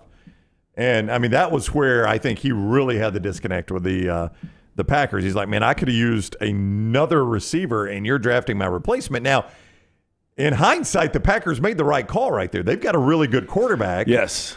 He had to sit for a minute, but he's really good right now. The Packers have done this as well as anyone. When you talk about from Favre to how they drafted Rodgers and how they let him sit. Yeah. And then they get rid of Favre at the right time. And it's almost like they just know like how a bottle of wine ages and the right time to open this thing. And they've done a great job with it, but that's far and few between. Like, I can't think of another example of an organization that's been able to do that. But my point was with the Steelers, they picked 21. They could get the third quarterback at 21. Yeah, I do. I think Jackson Dart will be in that realm. I mean, back to, or if you like Jalen Milroe, if that's the guy you like, or if you like, there are talks that Shedeur could fall into the 20s. Yeah, I mean, if you like one of those guys, and you could still draft them and play Aaron Rodgers for you. Yeah, and I'll say this as a Rams fan because I was asked yesterday. I was on with Chip and Zay in Austin, and Zay asked me like, where do you want the Rams to go in this draft? Well, if they could trade up and get a Tyler Warren or even a Colston Loveland, I'd love a difference-making tight end. But if not, like if Shedeur Sanders was to fall to the Rams, I wouldn't mind taking Shedeur on a flyer because I think, in Sean McVay's offense, I think he could be really good. The Rams select 26 overall. I don't think he'll fall that much. But if you're an organization like the Rams and you've got a Stafford for a year or two more, if Shedeur's dangling out there and he makes it to like 20 or 21, do you think about trading up? I mean, if you really like him, it's well worth it to me. If you think he can be Matt Stafford of the future. I don't know what the knock on Shedeur is. Yeah, I think he's tough. I think he's very accurate. He doesn't turn the football over. And he was playing under duress his entire collegiate career. I mean, the guy never had any protection. Yeah, and I know a lot of people, the entire Sanders family is polarizing. Yeah. But you've got to want your quarterback to have that kind of swag and that kind of confidence, right? Yeah, I agree. I want a confident quarterback for sure. Yeah, I don't think that he is ever going to be overwhelmed in any situation. This is a guy that was sacked over 50 times 2 years ago and still put up tremendous numbers and was still finding ways to win games. Yeah, we're about to do our Shunnarah Spotlight and talk about another quarterback, this one out in the burnt orange of Austin, Texas. First, Hemp Hill Services keeping that AC. You were talking to Andrew earlier. He was talking about like, man, this is the time of year where it's hot one day, cold the next, and that's what really stresses those units. Yeah, and I've got Andrew and the guys coming out today to service the HVAC again, and I am fearful that I need a new unit for my main level. I get 1,000 off right now. I do get 1,000 off and 0% financing, which if I do, will take advantage of that. Call Adam, Chad, Andrew, ask them about this incredible deal from our friends at Hemphill Services. Hard to stop a train. Whether you experience plumbing, heating, or cooling issues in your home or business, they are ready to serve you. Trust the name Birmingham has trusted since 1954 for all of these issues. 205-229-2090 or hemphillservices.com. The College Football Spotlight is presented by our guy, Alexander Shunnarah, the Shunnarah Spotlight. When you are in need of a trial attorney, Alexander Shunnarah, trial attorneys, they are on your side. You do not pay unless they win your case. Shunnarah.com, that is Shunnarah.com. Alex's mission, creating a firm that can handle any issue the community face. They handle not only personal injury claims now, but claims for fire and storm damage, bad drug and device claims, disability, workers' compensation, a host of other claims. Shunnarah.com, that is Shunnarah.com. I don't know that there is a player in America under more pressure to perform in relation to expectations than the guy we're about to talk about here, Arch Manning. His expectations are to be Peyton Manning, Eli Manning, Archie Manning in burnt orange. I mean, that's the expectations, right? And it's kind of insane when you talk to Texas fans. Like, they believe that he's so much better than Quinn Ewers. Quinn Ewers is a really good quarterback. Another quarterback we're not talking about where he will fall to in the NFL draft. And a guy that, I still think he's got a skill set and a moxie to him where he can actually have success in the NFL. But I'll say it again. If Arch Manning really was the better quarterback, he would have played last year, right? Don't we live in a time now? He did play some, remember? I mean, against Georgia, they got so bad they went to Arch Manning, and that didn't work. But again, you've got a first and goal on the one, and Arch was in for these jumbo packages and his ability to run the football, and you didn't bring him in. Yeah. Steve Sarkisian talks about his size. We're going to tell you what Steve Sarkisian said, but first we're going to hear from Arch Manning. Cut 7 here, Tyler. You mentioned Quinn Ewers. That's why we're just now getting to the Arch Manning era. He's actually had to wait. A lot of kids don't do that, to his credit anymore. He's waited his turn for burnt orange football. It was tough. I mean, it's tough in this age, but I hope it pays off. Like I said, there's nowhere else I want to be. I want to be at Texas. I got friends here. Love this place, so I want to be the quarterback of the University of Texas. So sometimes it's worth the wait. Yeah, dude hits the portal. Any open job, like right now, he wouldn't do it now. Notre Dame, we were talking about them earlier, Tennessee. I mean, all he had ever had to do is put his name in the portal, and people lined up for him. Well, and I think people want to be associated with the Mannings, right? Yeah. What are the two things that continue to grow the older you get? I noticed the same thing because you rarely see him without a helmet on. Your ears and your nose, right? I did not realize how big his ears are. I did not. Look, I got big lips. I got a lot of flaws and faults and stuff. I've got a big nose, right? Yeah, you do. It's not like a flaw or a fault necessarily, but he's got much bigger ears than I thought, and really big ears for a 19-year-old. So at 49, I mean, he's going to have, damn. Let's let Tyler do this. Tyler, in comparison to other men's lips, Lance's are bigger, much bigger, or exceedingly larger? I don't know. I don't spend a whole lot of time looking looking at him. dudes' He's sitting right here. I'm glad you don't. I'm glad Dunaway is not answering this question That would today be an because it awkward might answer, really yeah. get awkward. I mean, I guess now that you mention it, his are bigger than yours. Okay. Yeah, and I actually had to grow into my lips. So imagine me at 160 pounds with these lips. Yeah, he grew into them. Yeah. In comparison to other men's noses, my nose is larger, much larger, exceptionally larger. What camera? Oh, okay, I'll do a profile for Scott. Go ahead, Tyler. You're not going to hurt my feelings. I've had this nose see my right now. It's got to get to my screen. I've had this nose my whole life. I mean, it's not Adrian Brody. Yeah. The thing is, my lips aren't going to grow anymore. That nose is going to keep on pushing. That's what they say. But I think his I would ears. say you've got a bigger nose. Bigger nose, but not exceptionally large. No, it's those not are- Adrian Brody. That's right. Those are big ears, though. Yeah, they are. On Arch. Yeah, I those had are never massive noticed ears. that. Yeah. He's got good hair, though, right? He does. I'd take that head of hair right Yeah, I now. would Dr. too. B trying to I help would us too. grow it back. We'll tell you about him. Here's Arch Manning. By the way, what is your expectation for Arch? I mean, my expectation is him to be Peyton and Eli. See, I don't see it. Well, but I mean, I'm not saying it's because of anything I've seen. I'm just saying that is the I just think it's impossible. That's the natural expectation to have. Here, let me read you what Steve Sarkisian First of all, there's said. no way he's Peyton Manning. Could he achieve Eli? Again, Eli without the Super Bowl is much different, but still went number 1 overall. I think he would be closer to Eli than Peyton. Pete Thamel, ESPN.com, went and sat down with Steve Sarkisian. And here's the first question as they print the interview. I know it's the first one he asked, but as they print it, is about Arch Manning. Here's Sarkisian. I think there's something that's unique about Arch. You can watch him throw and you see when you get up on him in person, man, he's bigger than many people think. When you watch him throw, the arm talent, the deep ball is there. Then you watch him move and you're like, wait, this guy's a better athlete than I thought. Definitely got grandpa's gene, talking about Archie, obviously. It's not the uncles. He's got grandpa's gene. So he says, better athlete than Eli and Peyton. Okay, I can More buy athletic that. ability, yeah. I think I've already seen that. I would agree with you. They use him in a lot of run packages, right, for a reason. There's an infectious leadership he has that I don't want to say is unintentional because he intentionally leads. You could feel that. But the unintentional leadership ability he has, the players gravitate to him. They want to be around him. I mean, like Steve Sarkisian, man, he's painting this picture of a can't-miss guy. I don't think we're doing this kid any favors at all. Again, from the fan base to the coaching. But, maybe he will be this good. I think if you were to give me top 5 storylines coming into the college football season, Arch Manning is easily in that top 5. And he is a big dude. I mean, he hadn't even really filled out. He's 6'4", 225 pounds. He kind of looks skinny, honestly. He does, but he's all of that. Yeah. So I am fascinated to see how good this kid will be. You listen to this line from Sarkisian again. Even in practice, he'll make a throw and he'll look over at me and wink at me, almost like, did you like that? So he's got a little cockiness to him, too. Wow. Yeah, this is Sarkisian talking about it. It's not just some random dude. Well, look, and if you play in Sarkisian's system with the athletes and the skill set that Texas has got surrounding him, I mean, look, this is a formula for success. I mean, if he was to fail, I think people would be shocked. Yeah, Back to my Charlie Woods question, though. Ultimately better career, Arch or Charlie?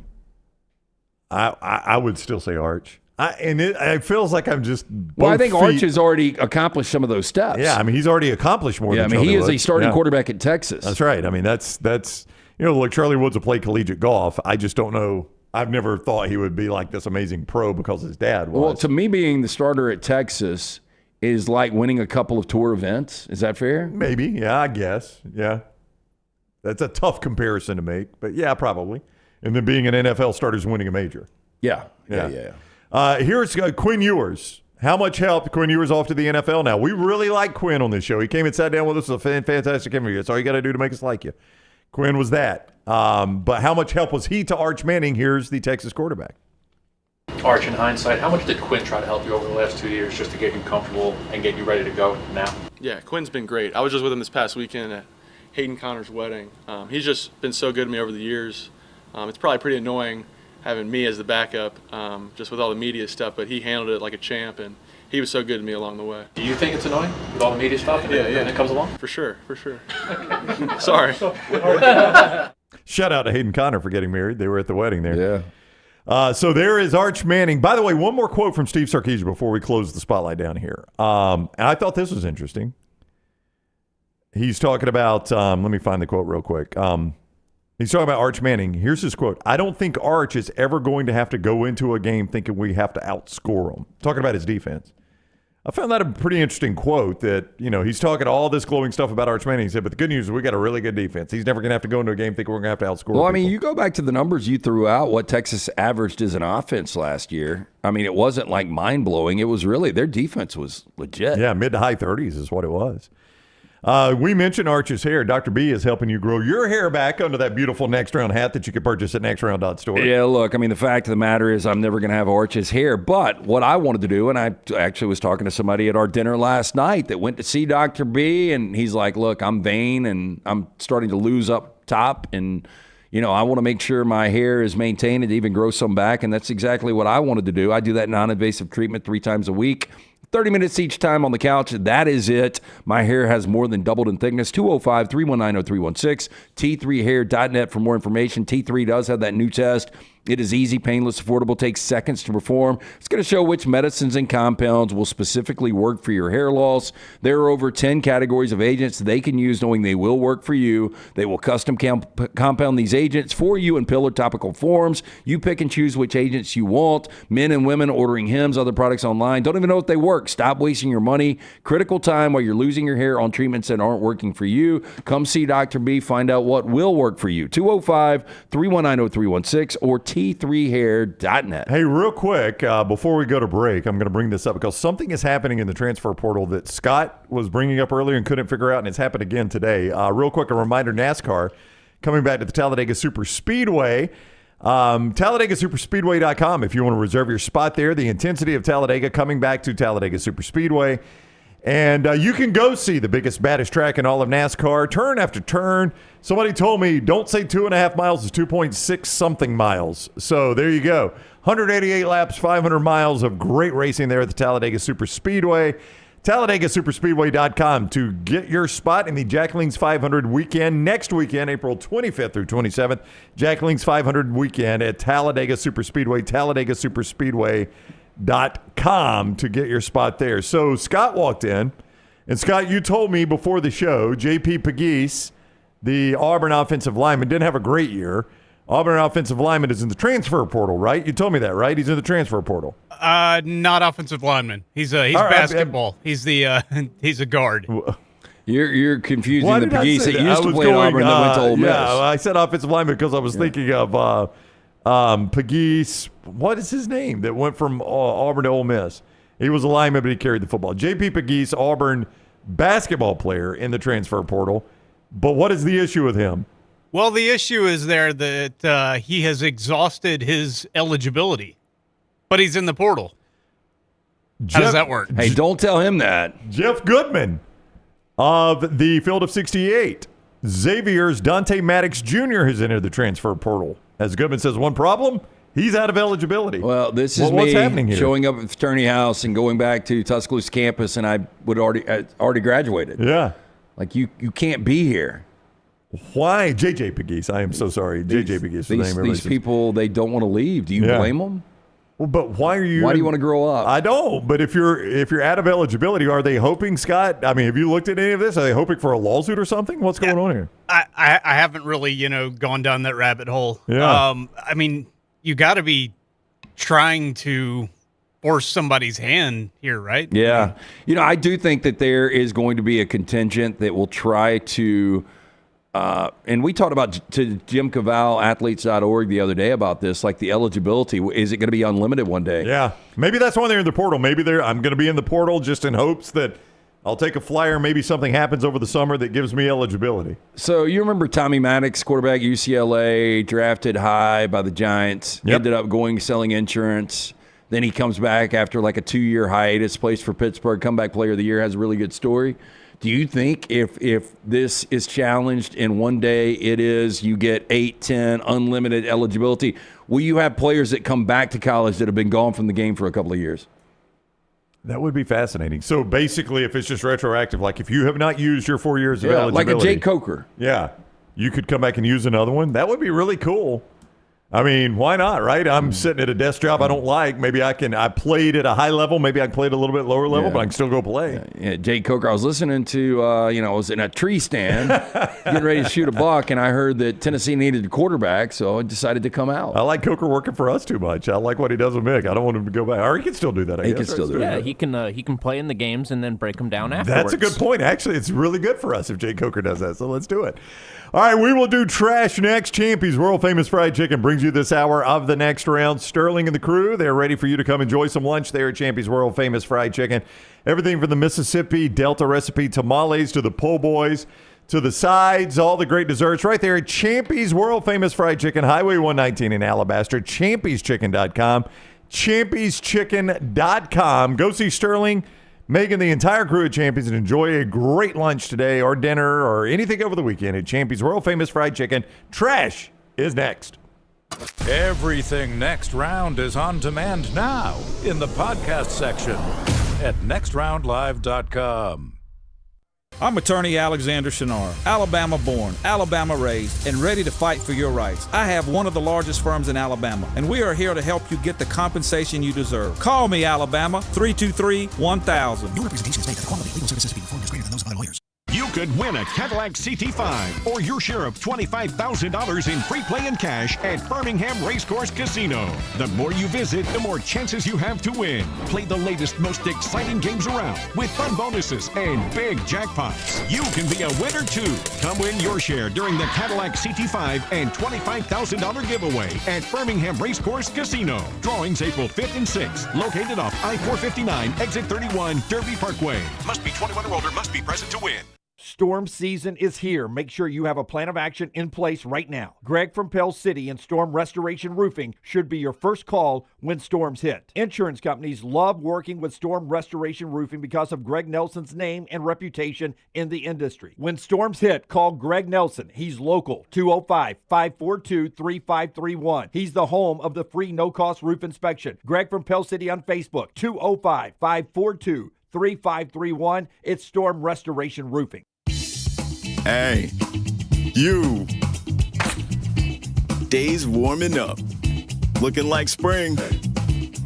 And at New Balance Birmingham, we've got the thing. What pops and what's fresh? Check the selects. Come together at New Balance Birmingham on Highway 280, right next to Chick-fil-A. New Balance Birmingham. We got now.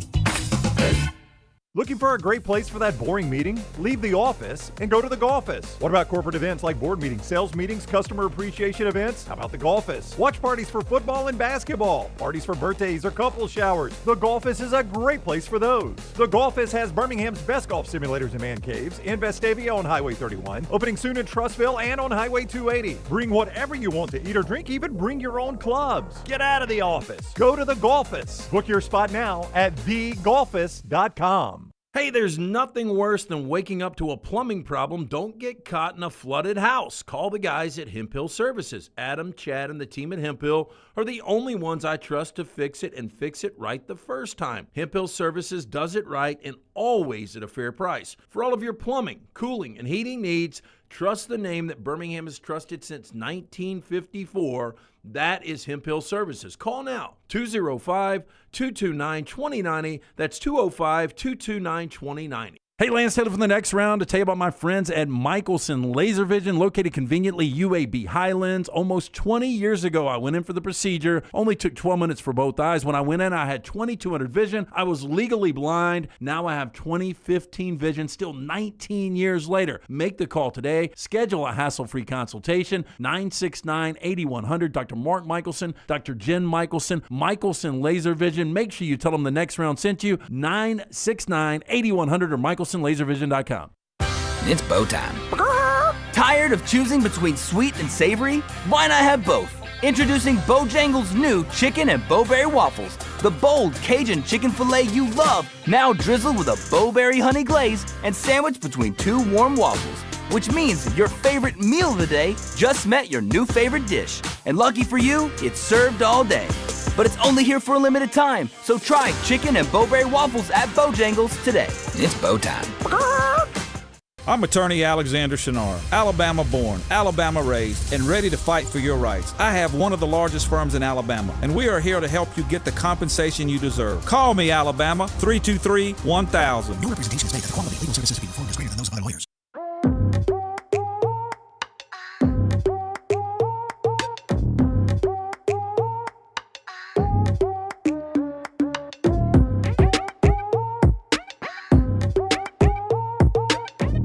By the way, we mentioned the rule changes in college football as it relates to the injury timeout. There were a couple other ones that passed that we did not get to. I'm not saying they'll be called these, but this is the reason they got passed. The Dan Lanning Rule, if you remember Dan Lanning. Yep. Again, I think he stumbled into that. He probably did in the Ohio State game. For those that do not remember, Ohio State had no timeouts left. He ran a play with 12 men on the field to try to prevent Ohio State from gaining any yardage, accepting the 5-yard penalty, which would not have put Ohio State in field goal range, and it also burned more time off the clock. He might have stumbled into it, but it actually worked real well. It looked genius at the time, Yep. and he said it was something that he had thought about and worked on. Yep. But you don't believe that? Well, I mean, we've seen it one time. It's a one-off, and I guess we'll never see it again. I mean, right? it is an exceptionally unique situation in which you would use it. But yes, I don't know that you would ever see it again. That now is not just a 5-yard penalty, but the offensive team has the ability to add that time back to the clock now if they choose to do so. Okay. So that's all we need is more delays, right? Yeah, you will no longer be running that play if you if teams can add time back to the clock. So that's the Dan Lanning rule. The maybe we would call this the Shane Beamer rule for those that watched the bowl game they were in. That was the Outback Bowl, Against Illinois, right? Against Illinois. If you remember in that game, he and Brett Bielema got into a heated discussion about the T, and everybody thought it was because the officials weren't stopping play to allow the substitution properly, and Bielema was slow subbing. What Bielema was upset about is the fact that South Carolina ran a trick kickoff play where one of the players did the T sign, which normally means we're letting it go through the end zone touchback, and they still ran it out and got a big return on it. Now the rule has been changed that if you do the T sign, the iron cross, play is dead on the kickoff. You cannot return it. So it's almost like this rule gets confused a lot. Any sign, like on a punt, even if you're doing like waist level, get away, you cannot return that. That's basically a fair catch signal. They call it a false fair catch signal. But that's what this would be on the iron cross. So those are 2 rule changes. I think those are pretty good rule changes. Yeah, and nothing significant. I mean, really 2 isolated situations. Yep. And, we both came up this year. We are knee-jerk on, it goes back to the non-call on the Rams in the 2018 NFC Championship game. Yeah. And how we immediately do something we've never done in the history of the NFL, and we implement, a review on pass interference. Right. And then we have the 7 overtimes between A&M and LSU, and we decide to go to a new overtime format. Yeah. Like, I get it if it becomes kind of a trend and it's, these are happening 5, 6, 8, 10 times a year. But one-offs to completely change rules, I've never understood that. And get ready for this on week 1, because when they do a rule emphasis, you see it called way more than you used to. They are really cracking down on both sides of the line of scrimmage on disconcerting signals. So offensive signals that are trying to mimic defensive signals and vice versa. So, or not really offensive signals mimicking defensive signals, offensive signals trying to draw defense off sides. Okay, yeah. And then defensive signals that are trying to mimic the offensive signals. They're really cracking down on the disconcerting signals. So that means you'll probably see that penalty called a lot more in the first couple of weeks than you normally do. And that's another one of those where you can't see it happen. Yeah, but you've got a lot of focus from the officiating on that, and they'll probably miss something else now. That's probably the case. You're probably right about that. All right, keep in mind that our guy Alexander Shunnarah, trial attorneys, that's who you want to go to when you need a trial attorney. And listen, the reason why, number one, they're good local folks. They're headquartered right here in Birmingham, 24 years. They've grown to more than 150 lawyers, supported by more than 500 dedicated team members. And they've recovered more than $2 billion by maintaining Alexander's core values. Those are integrity, mastery, passion, and success. If you find yourself in need of a lawyer, call the Alexander Shunnarah Trial Attorneys. You pay nothing unless they win your case. Start at Shunnarah.com. That is Shunnarah.com. It is time to do trash. Tyler, if you will, please hit the button. After the break, we're going to interview Eric Weihenmayer, who climbed the highest mountain in the world, Mount Everest. But he's gay. He's blind. LT's Trash is presented by Bud Light. So, Forrester, I know we didn't play it yesterday. I don't know if you still have it, but the golf brawl that went viral, can we... You were the first one to show me this. And you asked, Brown, have you ever seen a fight like this on the golf course? I had to think if I'd ever seen a fight on the golf course. Much less a fight like the one you showed me. I've seen some heated conversations. I have seen that, yeah. But I have never seen somebody throw a punch on a golf course. It's really senseless when you think about it. Yeah, I mean, I don't play in a whole lot of alcohol-infused big money games. That's not even what this was over, No, right? this is... Okay, so can you pause it, Forrester? We start with a push. So basically what happened is the blue group, the guy, and he's very aggressive. The dark blue? No, the light blue. The light blue, okay. He pushes first. So he was playing behind his group, and he was upset that the poor guy that's about to get really dotted right here. Yeah, Watch so, this. So shirts off. Opens himself up. Boom! Oh, man, I mean, he gets put right to the ground. But, yeah, the poor guy with his shirt off now, they were playing slow. God, he came back for more. Boy, he did. I mean, go away, buddy, or grab a club. He ain't coming back anymore. Nope. But so, and this is one of the. Now we got a lady involved. If you got a good friend, somebody needs to choke that guy out from behind, or at least just take a club and put him down. Yeah, I mean, where's that guy's out of control. Where's the rest of his group trying to settle him down? I've never seen anything like this on a golf course. I did tell you though, we had a former coworker. If you had a taser, would you tase him? Am I a friend or not?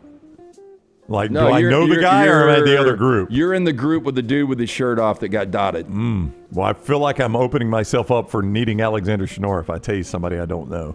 All right, man, I would just say, like, he was a wild animal. Yeah, I was scared to death. Yeah. Well, I mean, do you think you're more liable for, some repercussions if you tase him or hit him with a golf club? Probably hit him with a. I got to be honest. I mean, I would need the circumstances and what went down. But if I'm on a jury and you crack the guy with the blue shirt, like I don't know if I'm, you're not guilty in my book. I mean, you're right. He dots this I in a minute. Yeah, I don't know how when you're out playing a leisurely round of golf with friends, how it can turn this violent. I mean, guy in white sleeves is trying to break both of them up, and he. And I'm an impatient guy. Like I would rather. I'm kind of like you guys when it comes to golf. Like hit it and go. I like fast play, but I just quit before I get in a fight. Yeah, I would too. Like if there was a group they weren't going to move, I would just be like, I'm going to take it back to the clubhouse. Yeah. So anyway, that actually happened this week.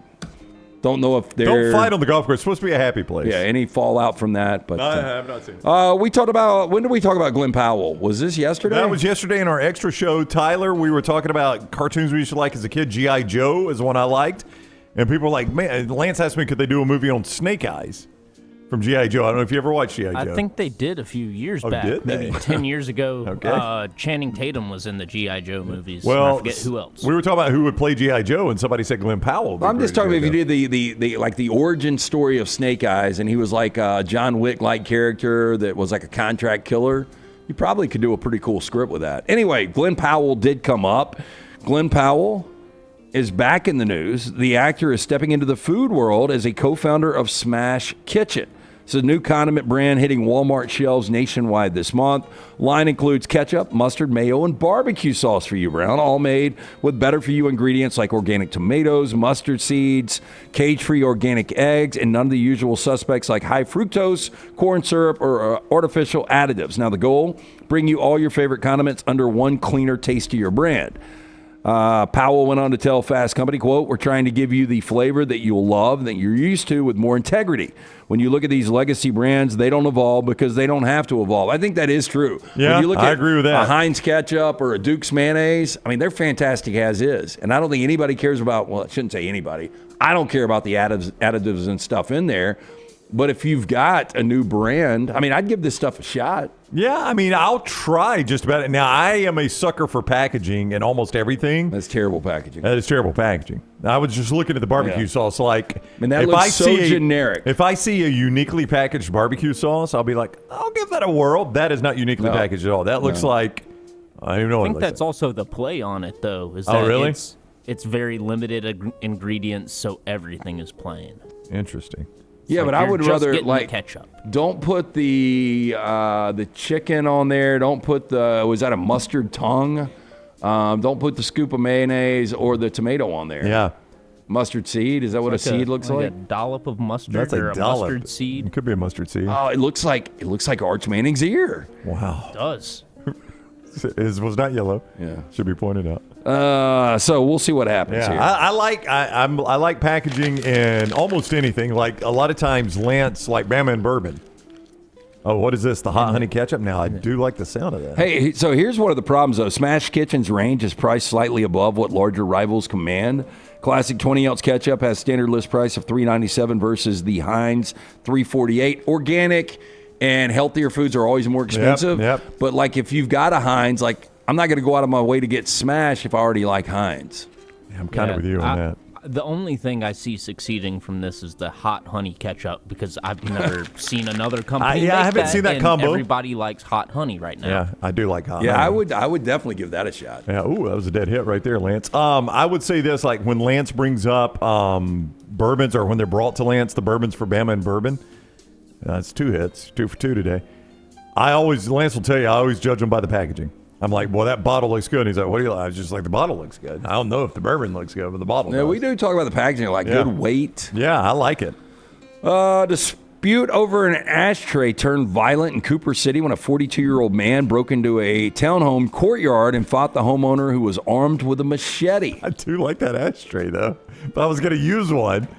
Sheriff's Office deputies said the confrontation happened just before 1:50 p.m. Tuesday after the victim noticed a man identified as David Guevara standing in an enclosed patio area of his townhome and holding his ashtray.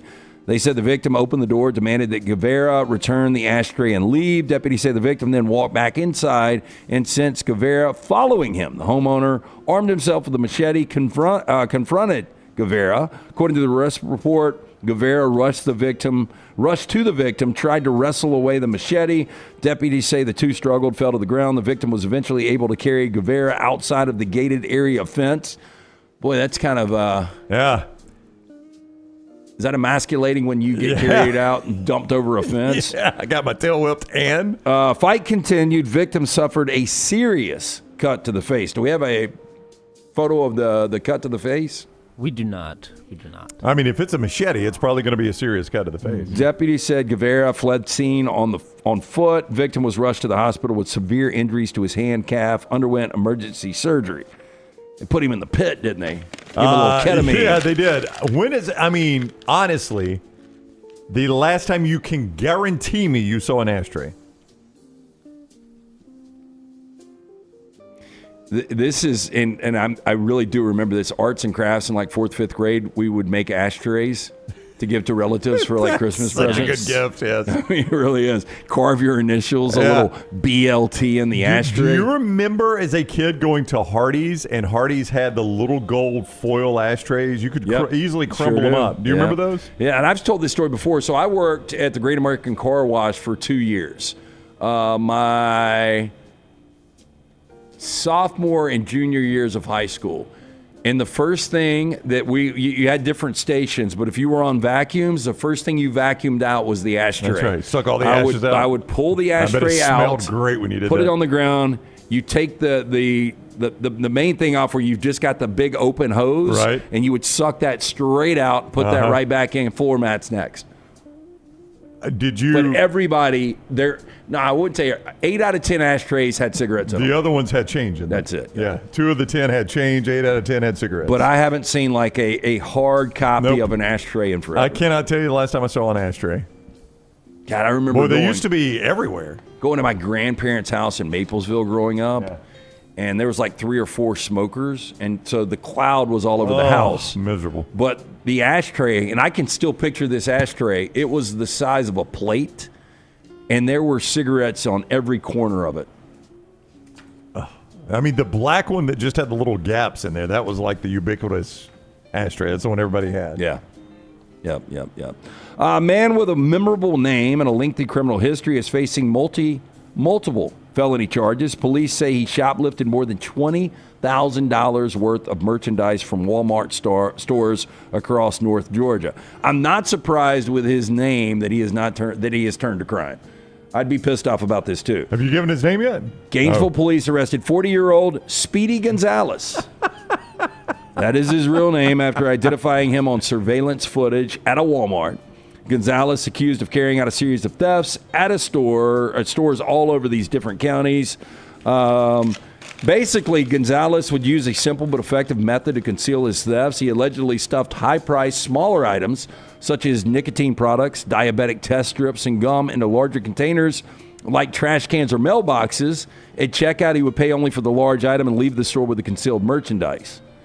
Now, That's he the allegedly... 7th time this week you've been back for a mailbox. Yeah, I mean, that's a lot of mailboxes. Allegedly returned to the same Gainesville Walmart 10 days later. That's where officers arrested him. Police say they found more stolen merchandise inside of his vehicle, but then began connecting him to similar thefts on other Walmart locations across the region. Who was Speedy Gonzalez's adversary? Was it Roadrunner?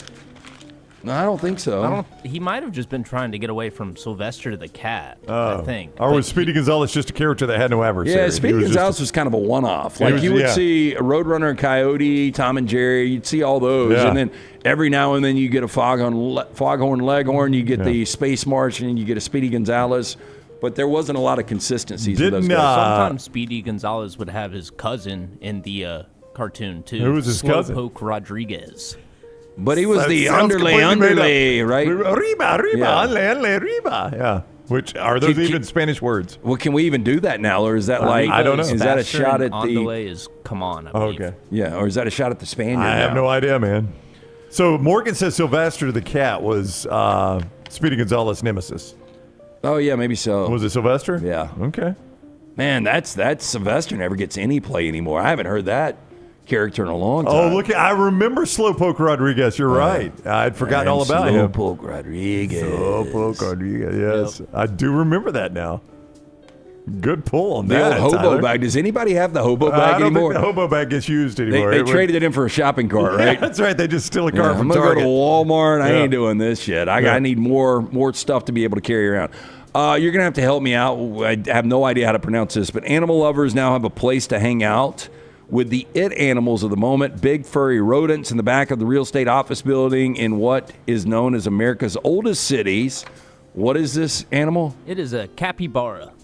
Not the chupacabra, the capybara. Capybara. Yes. Crawling into visitors' laps. There is a capybara cafe. St. Augustine, Florida. What is St. Augustine known for? It's the oldest city in the United States. It is. Stephanie Angel says, quote, you can give them lots of scratches and love. A lot of times they'll climb onto your lap because they're very used to people. And if you're really good at giving them scratches, they'll actually fall over. That's always our goal, to get them so comfortable they fall over. Now, since opening its doors in October in downtown St. Augustine, hundreds of animal lovers have visited the site to give these, what is it again? Capybaras scratches. I got no desire. These things are web-footed. They can grow more than 4 feet long and weigh well north of 100 pounds. It's kind of a cute big animal. Looks like a squirrel without a tail. It looks like it would stink. I don't think I'd want one. Oh, you know that thing stinks. Oh, yeah. They got to have a bad smell to them. Real gamey smell. Ugh. Bet it shits pellets, too. It probably does. They're probably a complete handful. These sort of places are popping up all over now. Like either cat cafes or just some sort of animal cafe. Oh, so I was at Lags, our friends at Lags, and I was standing out back and I was talking to Justin. A lot of outdoor seating there. So yeah. Well, next door, a building over, there was a cat in the window, and I was like, damn, that's interesting. That cat's just hanging out. He's like, this cat cafe. Oh, was it Beans and Gatos? I don't know. Oh. I was like, actually a good name for a cat cafe, though. Yeah. And maybe it is. I was like, a cat? What is a cat cafe? He's like, there's just like cats hanging out and people bring their cats. Yeah. Like that is one of the few, like I would rather hang out at the cemetery than a cat cafe. Yeah, I'm allergic to cats, so I probably would as well. I think what happens? Do you start sneezing? Do you swell up? I sneeze a lot. It's not like I'm deathly allergic, but my eyes will start watering and I'll start sneezing. Well, we haven't gotten a update on your online romance, but is it a deal breaker if she has a cat? She has one, but that cat doesn't make me sneeze. Oh, that's God's way of telling you this is the one. That cat doesn't. So that means you have been at her place. Yeah. Okay. Not trying to hide that. Yeah, I'm not going to pry too much, but you did literally let the cat out of the bag there. That is Trash, presented by our friends at Bud Light. One more story in college football before we get out of here. I actually like what one friend of the show is doing here. I don't know if he planned on doing this or if he just got so much blowback he's decided to do it, but I do like the idea. Bojangles, though, reminds you that one of the easiest decisions you're going to make today, Bo Bites. For lunch, the bite-sized hand-breaded chicken fried to crispy perfection, perfect for sharing, snacking, or when you're on the go. Whatever you do, don't call it a nugget. It's a Bo Bite. The hardest part for you is going to be choosing from 6 dipping sauces, one for every craving. the creamy house-made ranch, the sweet and spicy peach honey pepper sauce. It just depends on the mood you are in. Head to your nearest Bojangles today. Discover the dippable, shareable, craveable Bo Bites. It's Bo time. Friend of the show, Matt Rule, was one of the first coaches that we heard say, I'm not doing a spring game, right? Like, I know you guys love the spring games. I'm not doing it. I am not going to show off the guys on my roster that everybody can just come pluck off my roster. Right. There were a lot of people who go, oh, I can't believe we're ending spring games this way. And then a lot of coaches were like, well, thank God Matt Rule said it because I didn't want to do it either. So I'm not doing a spring game either. And now all these spring games are dying, and Lance gave you the long list of spring games that are coming up this weekend. I don't even know if any of them are games. Here's what Matt Rule is doing, though. There's a 105-player cap, right? So Matt Rule is adding an open scrimmage April 26 for players that aren't projected to make the roster so that they can have film to show to teams perhaps in the transfer portal. Oh, I like this. I do too. Yeah. This is a cool move by him. Yep. So any guy that Matt Rule is like, they're either on the or off the roster or they are borderline, we'll play the game. You got film now you can use in the transfer portal. I think that's actually a really cool idea by Matt Rule. And look, I wouldn't want to watch it. But you have a really good spring game, then, you go play for Marshall. Yeah. I mean, I would not tune in to watch that. I'm watching guys that aren't even good enough to be on the roster. But for those guys, that is going to be a big deal and a cool thing. And Boy, is that a shot to the ego? Hey, look. Yeah, guess what game you're in? You're not going to be playing in front of our fans, but this one time. That's right. Make it count. Guess what game you're in? You're in the game for all the guys that aren't going to make the roster. But the good news is that may get you somewhere else. So it's a cool move by Matt Rule. I agree. I don't know if maybe he And I'm pulling for Matt Rule. I know you Oh, are. 100%. We all are. Raiola, how much better is he going to be in year two? I would assume a lot. I think Nebraska could be one of these surprise teams this year. Have you looked at their schedule? I haven't looked a ton at their schedule. Let me pull it up here I think real that's quick. the problem. I think their schedule is somewhat difficult. I know they got, is it Colorado that they've got early? It is not, Ryan. It is Michigan. So they open against Cincinnati at Arrowhead Stadium. Interesting site for that. Arrowhead Stadium. Nebraska wins that game. Oh, it's a Thursday night game. I didn't know we were getting Nebraska and Cincinnati on Thursday night. I like that. I do too. That's a good Thursday night game. Yeah. At least that's where it's listed. I'm going to list Nebraska as a 4.5-point favorite in that one. They play Akron at home. They play whatever HCU is at home. Okay, they're 3-0. All right. Then they host Michigan. Look, that is a winnable game. It is. I mean, right now, I think Michigan's probably a 3-point favorite, but you flip a coin. Hey, and win that one and start listening to me, okay? Bye week, Michigan State. At Maryland. In Lincoln. Michigan State host Michigan State. Will be better in year two under Jonathan Smith. At Maryland, at Minnesota Northwestern. They could reel off a bunch of wins to start the year. This could be, everybody last year. Who was the team they were talking? Oh, Iowa. And Indiana ends up being that team. Everybody's talking about Illinois. Could that team actually be Nebraska this year? Hey, a reminder as we get out of here about our friends at the NASCAR race coming to the Talladega Superspeedway, the Jack Links 500 weekend coming up next weekend at Talladega. You can still reserve your spot, though, TalladegaSuperspeedway.com. Go see 500 miles of the most intense racing you have ever seen at the greatest track in NASCAR, the Talladega Superspeedway. April 25th through 27th, TalladegaSuperspeedway.com. That is TalladegaSuperspeedway.com. Jack Links 500 weekend. Again, if you missed it, Dunaway's father passed away, so keep him in your thoughts and prayers. He'll be back with us next week. Have an outstanding Easter weekend. Everyone be careful as you travel. We will see you Monday on the next round. Thank you for joining us. Have an amazing weekend. We will see you next time.